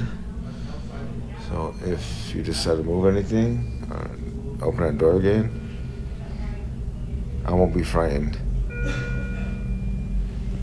What the hell? Oh.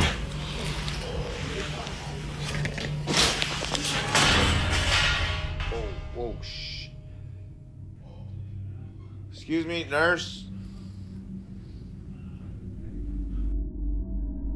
Oh, that's some activity. Excuse me. This thing fell. Right here. Yeah, I don't know. I maybe it just fell. Oh, weird. Yeah, Okay. I was just sleeping and. Well, that scared you, huh? Yeah, it scared the shit. I was worried. I thought you fell. Oh no. It wasn't you. All right. Okay, people, that was a scary situation. I know I didn't jerk, but yeah, it's ghost activity. Oh my god. Oh crap. Well, I got the gift, but I'm not gonna abuse it. I just asked for, little signs here and there. They showed them to me. Nothing to be alarmed about, people. Didn't feel it was evil at all. But whoa! I know you guys heard that over there.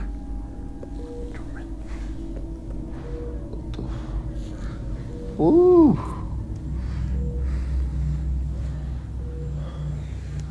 Anyways, God bless you guys. I'm not gonna entertain them anymore because I don't need my heart to go racing. God bless you guys. But anyways, I was gonna cut this video short, but right when I was gonna cut it short, something else happened.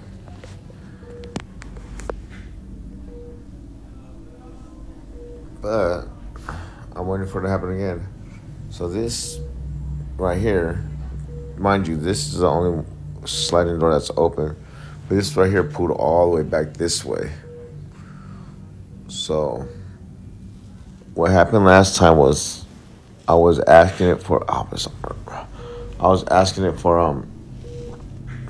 a sign, and it pushed over this metal thing right here.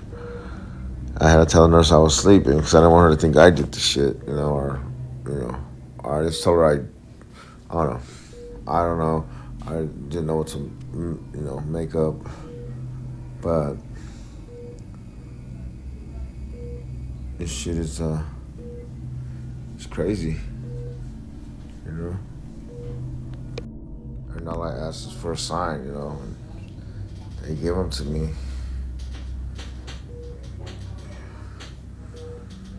But the thing is, I'm like used to it when there are signs, you know. But in hospitals, there's a lot of activity. And I already know, like, I'm gonna find something, you know, that would, like, give me a sign or whatever. Oh, just like that. That was up there under my sweater or some shit. Okay. Okay. I know you're not welcome here, so you can go back to wherever you come from. Because I'm gonna take a nap. And this arm right here is, you can't do nothing with it. It hurts. So I gotta lay on my side right here. Okay, people. God bless you. Blessings. And, man, pray for me. If you listen closely, after he says, "I'm here for peace," a faint whisper can be heard saying, "Help," and then what sounds like "knife." That detail is what unsettled viewers the most. Some speculate it could be the spirit of someone who passed away in that very room, possibly someone connected to surgery or a traumatic procedure. Hospitals are places of healing, but they're also places of loss, fear, and unfinished stories. In paranormal theory, strong emotional events can leave behind residual energy, like a recording that replays under the right conditions. Others believe this could be an intelligent haunting, meaning whatever is there is aware and responding directly to Dave, especially since the whisper appears right after he speaks. During his stay, Dave also mentioned feeling a heavy presence near the chair in the room. He said the energy felt concentrated there, like someone was sitting and watching him, but when he looked, no one was there. Of course, skeptics argue hospitals are full of ambient noise, machines humming, distant voices, equipment moving, and audio pareidolia can make random sounds seem like words. According to them, when you expect to hear something, your brain can fill in the blanks. So was it simply hospital acoustics playing tricks on the ears? Or did someone or something in that room hear him when he said he came in peace and answered back? You decide.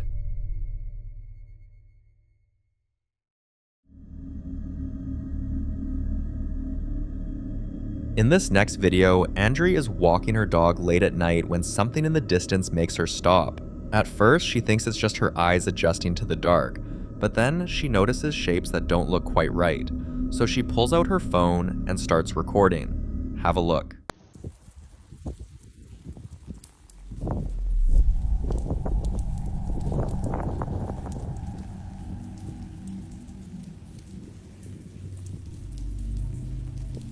In the distance, 3 shadow figures appear to be standing completely still.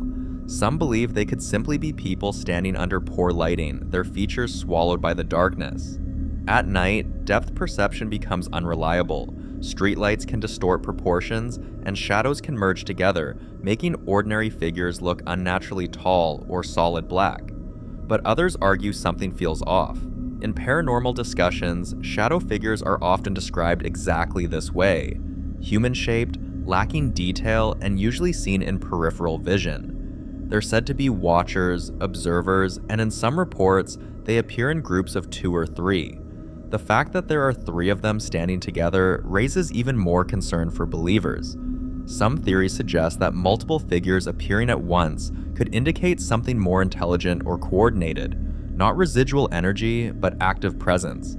As for danger, most accounts claim shadow entities don't always attack, but they can induce fear, paralysis, or a feeling of being targeted.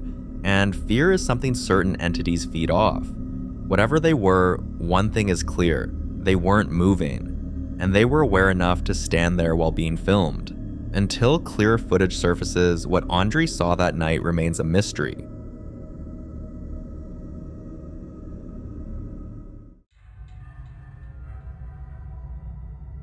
Now in this next video, a team of paranormal investigators visit an abandoned house that locals have refused to go near for years. The place has been empty for decades, and as many paranormal researchers will tell you, abandoned buildings have a way of holding on to energy. When houses are left to decay, especially ones tied to unknown histories, tragedies, or sudden departures, believers say the energy inside can become stagnant, trapped. So the team sets up their equipment, EMF readers, cameras, and most importantly, trip wires. For those unfamiliar, tripwires are extremely sensitive devices designed to trigger if something physically passes through them. Not wind, not distant vibration, but something crossing the line.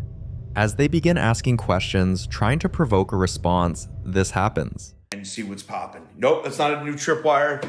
That's the same tripwire that we use at the breakfast state, that I've used in other places. Okay. That door just opened up by itself. I didn't even get that far. Dude. You were not pure either. This door just opened up by itself. Here we go. Wait. Crazy, right? That was me. I bumped into the table here. If you heard something rattle, that was me. But that door opening up.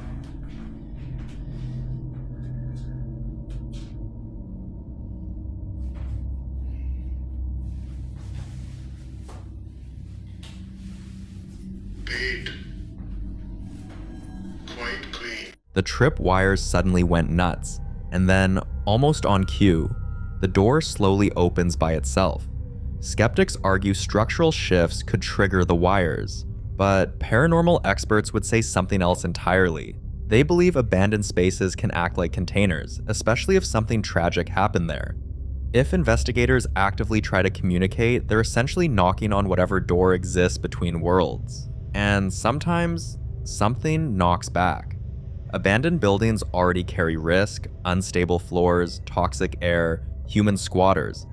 But if something unseen is also moving through the halls, that's a different kind of danger. So was this structural coincidence, or did something in that house finally respond to being called out? You decide.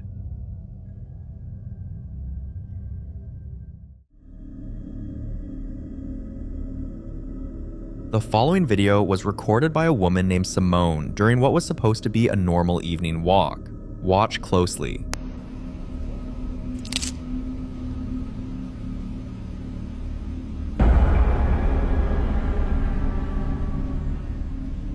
If you pause at the right moment, you'll notice a dark figure leaning against a tree before it suddenly darts away. At first, Simone brushed it off. Maybe it was a trick of the light, maybe someone was hiding. But what unsettled her wasn't just what she saw, it was what she felt after leaving the area. Even when she had completely walked past the tree line, she couldn't shake the sensation that someone was still behind her, matching her pace. On her way home, she passed a strange building she'd never paid attention to before. This time, she went in.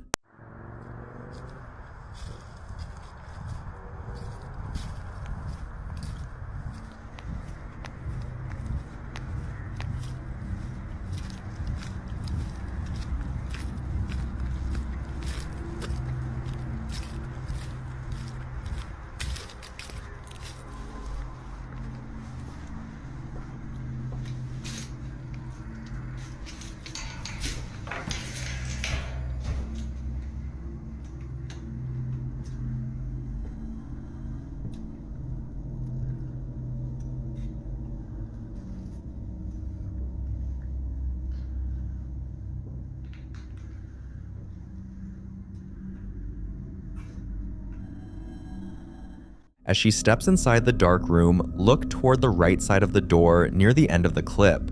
Something shifts behind it. Simone later said that's when the idea first crossed her mind. What if whatever she saw near the tree wasn't random? What if it was watching her? A few evenings later, she passed the same building again, and this time she heard a voice that sounded exactly like her sister calling her name. I don't know why the lights are on, but I'm going inside of this house. I just heard my sister's voice, and I'm sick of this. And I need to figure out what's going on so I can put a stop to it.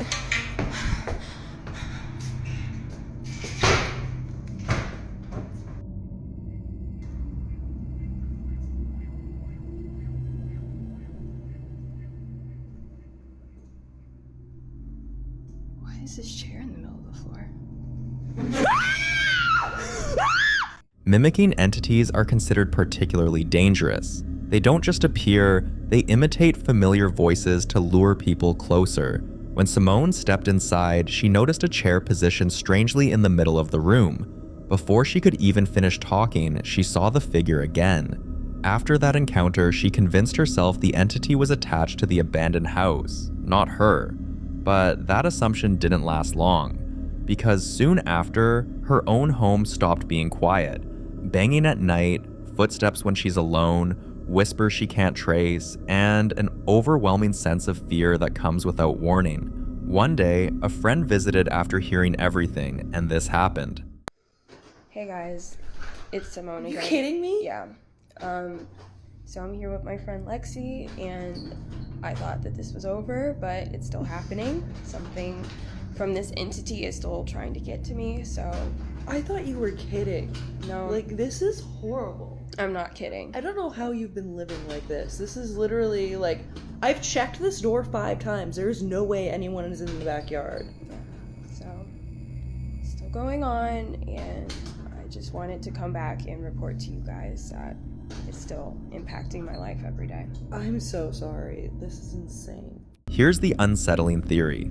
If the activity followed Simone home, then this may not be about a haunted location anymore.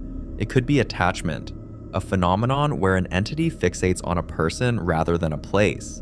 And attachments, according to paranormal researchers, rarely fade on their own. It's hard to walk away from something like this without answers, but Simone isn't ready to stop investigating until she understands what's happening.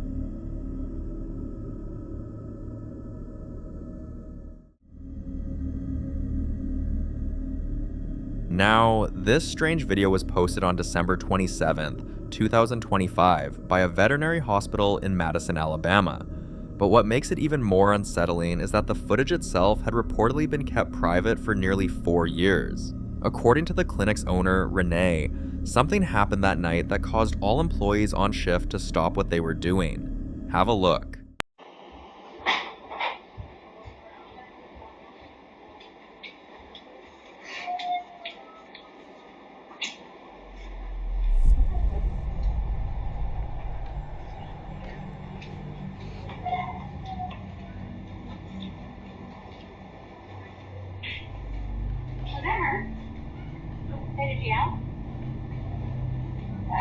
That's weird. Where is that coming from?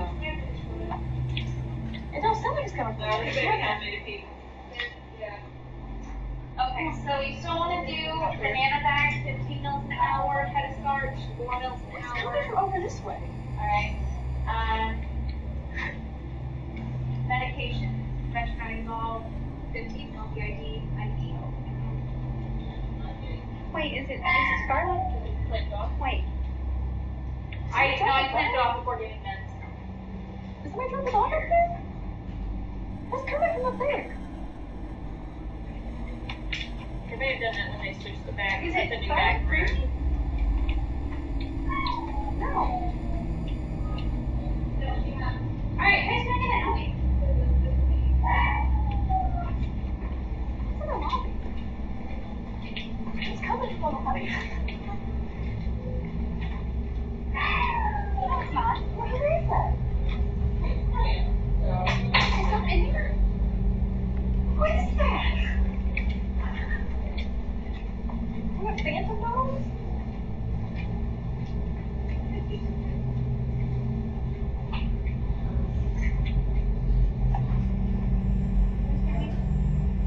That's so weird. Is it Charles? You heard that, right? We all heard that. I didn't hear anything. I didn't hear anything. What did you hear? A dog keeps yapping. Is it Dakota? No. Look at this. Coming from over here. Why don't you look in the front porch and make sure they didn't dump one or throw one in the pen outside or something? I didn't hear anything. You're not hearing that. 3 of us heard it. I didn't hear it. No. You heard it, right? I heard it. I didn't hear it. You can't hear it coming from this side. You can't hear it at either, though, right? No. Look at that fence out there and make sure somebody throw one in the fence.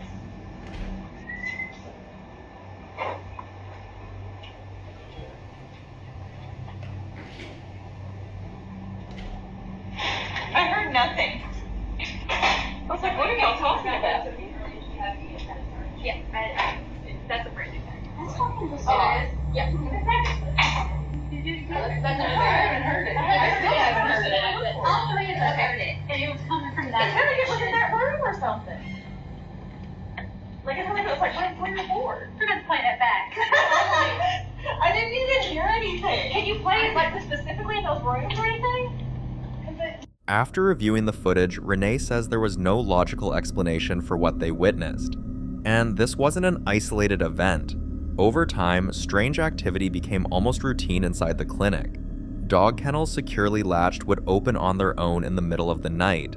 Office supplies and lightweight equipment were found scattered across rooms that had been locked. Staff members reported hearing scratching sounds coming from empty runs long after the last patient had gone home. Sometimes, motion sensors would trigger in rooms where no animal was being treated. For a veterinary hospital, that detail hits differently. Because this isn't just any building, it's a place filled with heightened emotion, fear, grief, relief, heartbreak. It's where some families say goodbye to beloved pets, and many pet owners will tell you that after their animal passes, they still hear the faint scratch at the door, still feel the weight at the foot of the bed, still think they see a quick shadow dart past in the hallway. Some believe animals, especially loyal ones, linger, and that's the theory whispered among staff, that perhaps some of the dogs who passed away in that clinic never fully left, that the scratching isn't imagination, and that the kennel's opening isn't mechanical failure. So what do you think? Is it residual energy, emotional imprints replaying themselves, or something else using the setting to its advantage? Renee says she doesn't know what's in her clinic, but she's no longer convinced it's empty after closing time. The following video is about Nate, the same guy who's been dealing with some disturbing activity inside his home. At first, unexplainable things only happened at night. Whispers in the dark, objects moving on their own, his dog refusing to enter certain parts of the house, standing frozen and staring at empty corners like something was there. But then, it stopped being just a nighttime problem. Now the activity is happening in broad daylight, and the most consistent sign has been the footsteps. Watch. Hey guys. Something was just walking down the stairs. I'm just sitting here having my coffee, watching a couple fights from last night that I missed. The dog is down here with me, of course. And I heard walking down the first set of stairs down to this landing.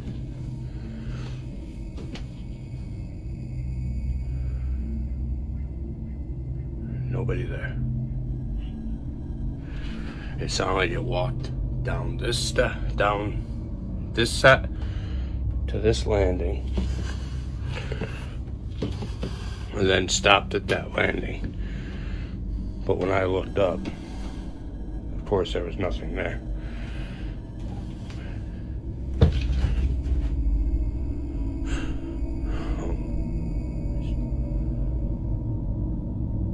Please tell me you guys heard that. It sounded like running up the stairs, running down the stairs. I don't know what it was, but it was one of them. What do you want?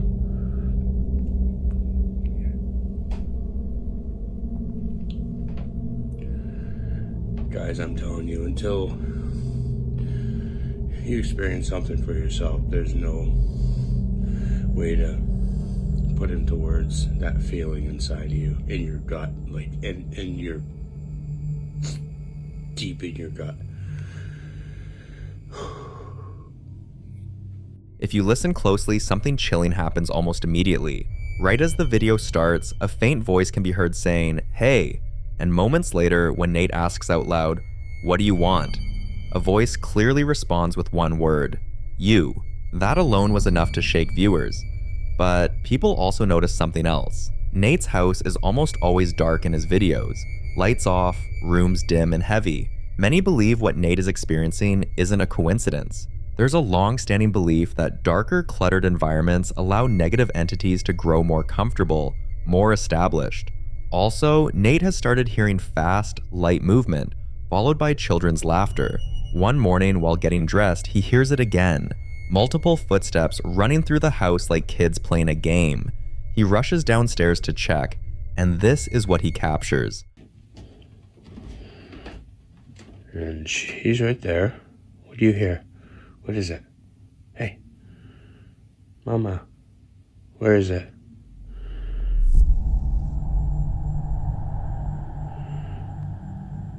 She's looking at that couch. Okay. Oh, I didn't hear anything. Oh, what the...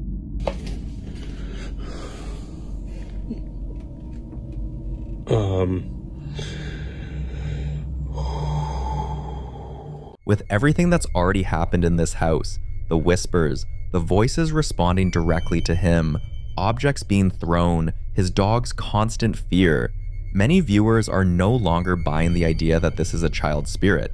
Instead, the theory that keeps coming up is far more disturbing, that whatever is in Nate's house is mimicking a child, copying innocence, laughter, and playfulness, not because it is one, but because it wants Nate to lower his guard.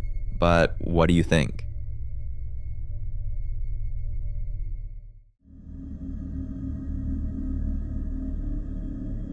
You might recognize this building from previous videos where Jay, a security guard, captured a strange white figure moving across the rug during one of his night shifts. At the time, many people brushed it off, saying it could have been a reflection, lighting issue, or even fatigue playing tricks on him. But this time, Jay isn't the one behind the camera.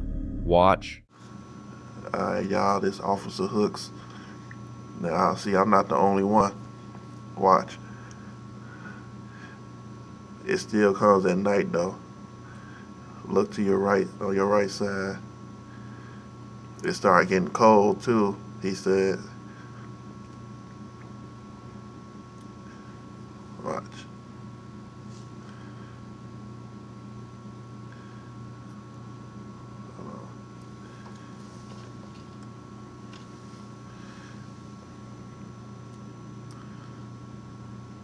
Brushing the shit out. Yeah, nah. There you go. See it? And watch him. He got cold. It got cold. He was like, he saw that shit. He like, what the fuck? He stopped. He looked like, what the fuck? I told y'all I'm not tweaking. This shit is real, y'all. Keep doing what I do. The footage shows one of Jay's colleagues, someone who had no knowledge of Jay's earlier encounters when this happened. And yet, what he captured looks disturbingly similar to what Jay has been describing all along. According to Jay, this was the moment everything clicked for him. The guard in the video later explained that the moment he noticed the figure, the temperature around him dropped suddenly.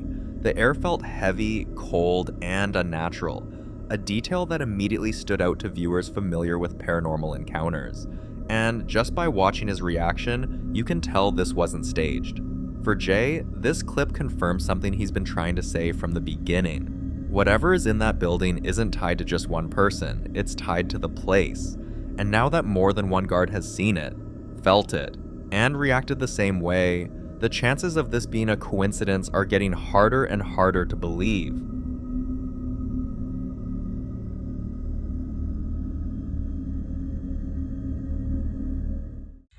Now in this next video, Jennifer, who owns a beautiful historic home dating all the way back to 1907, shares another unsettling video. After posting several clips showing unexplained sounds and movement throughout the home, viewers began asking the same question: where is the most active spot? So Jennifer decided to find out. She went up to the 3rd floor, into a room she believes is one of the most haunted areas in the house, and recorded this. Watch.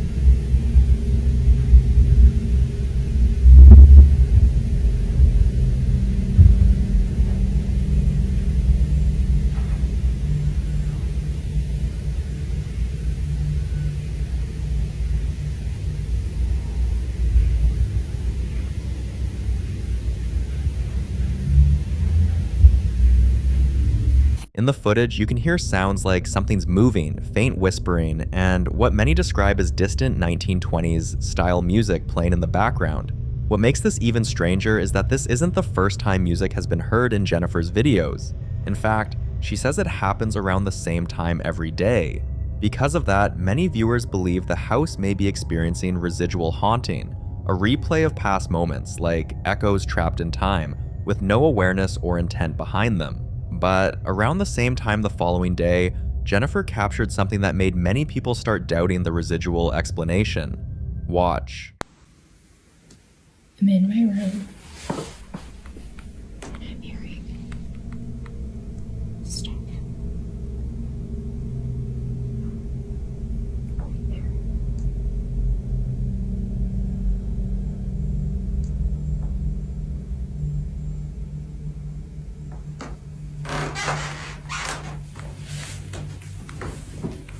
As quickly as I can.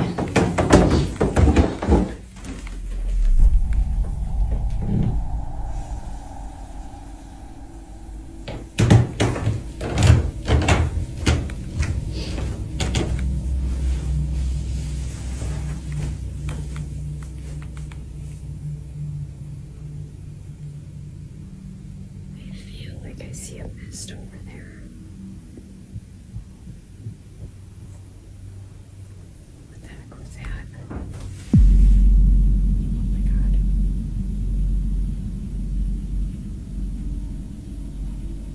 I heard footsteps behind me. Shit.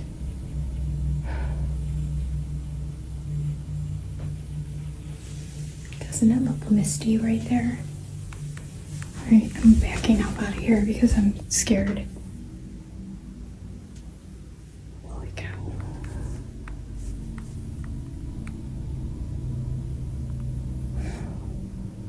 In paranormal cases, footsteps can mean very different things. In some situations, they're considered harmless, the sound of a spirit moving through a space it once lived in with no interest in the living.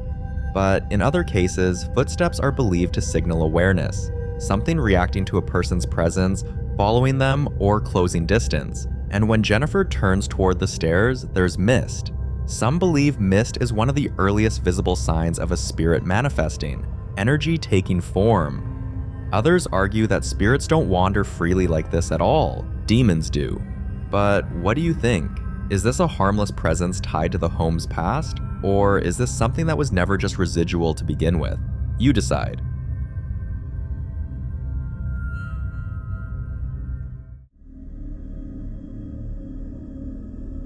The following video was recorded inside Misty Huron's house early Wednesday morning. Have a look. Do y'all see what I mean? I mean, literally, I try to be done. I don't talk about it. I don't do all the things. And this is 7 a.m. on a Wednesday. And my light is just having a freaking party on its own. Just trying to make breakfast, make lunches. Here's my switch and whatever, remote. And here we are. Happy Wednesday, y'all. At first glance, it's easy to brush this off as an electrical issue, a faulty switch, unstable wiring, something mundane. But before jumping to that conclusion, you need to hear the rest of Misty's story. Misty and her family have shared multiple unsettling experiences from inside this house over time, and taken together, they paint a much darker picture. One incident happened while the family was away on vacation. A neighbor called to let them know that every time he drove past the house, he noticed the lights turning on and off by themselves, night after night, even though no one was home. On one of those days away, Misty asked one of her neighbors to unlock the house so the maid could come in before he left for work. He later confirmed that he unlocked the door, but just minutes later, the maid called Misty in a panic, saying the door was locked and she couldn't get inside. When Misty called the neighbor back to clarify, he insisted, again, that he had unlocked it.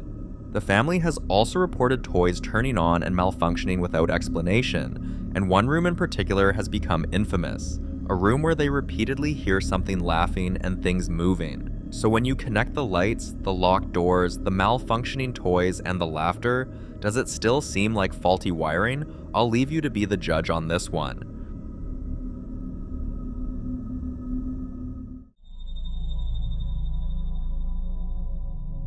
This next video is about a man named Josh, whose home security camera has been capturing shadowy figures hiding and peeking, unexplained footsteps, persistent knocking, strange noises, and even orbs. One evening, as Josh walked past his bedroom, he suddenly heard laughter coming from inside the room, but when he opened the door, the room was completely silent. No movement, no one there. Instead of brushing it off, Josh decided to check the rest of the house with his phone camera. Watch. Okay. Hearing laughter or something coming from my room. Of course, it stops as soon as I.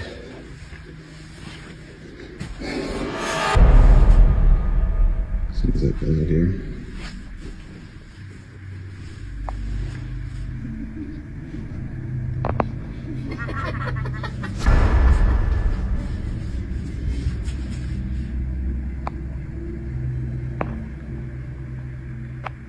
Laughter without a source, followed by object manipulation, is rarely considered harmless in the paranormal community. Viewers were quick to point out that whatever is inside Josh's house seems to be escalating, going from observing to making noise to physically moving objects. And that shift is what convinced many that this isn't just a playful or curious presence, it's something trying to be noticed. Until Josh shares more updates, one thing is clear. This situation is no longer easy to explain, and it remains a mystery.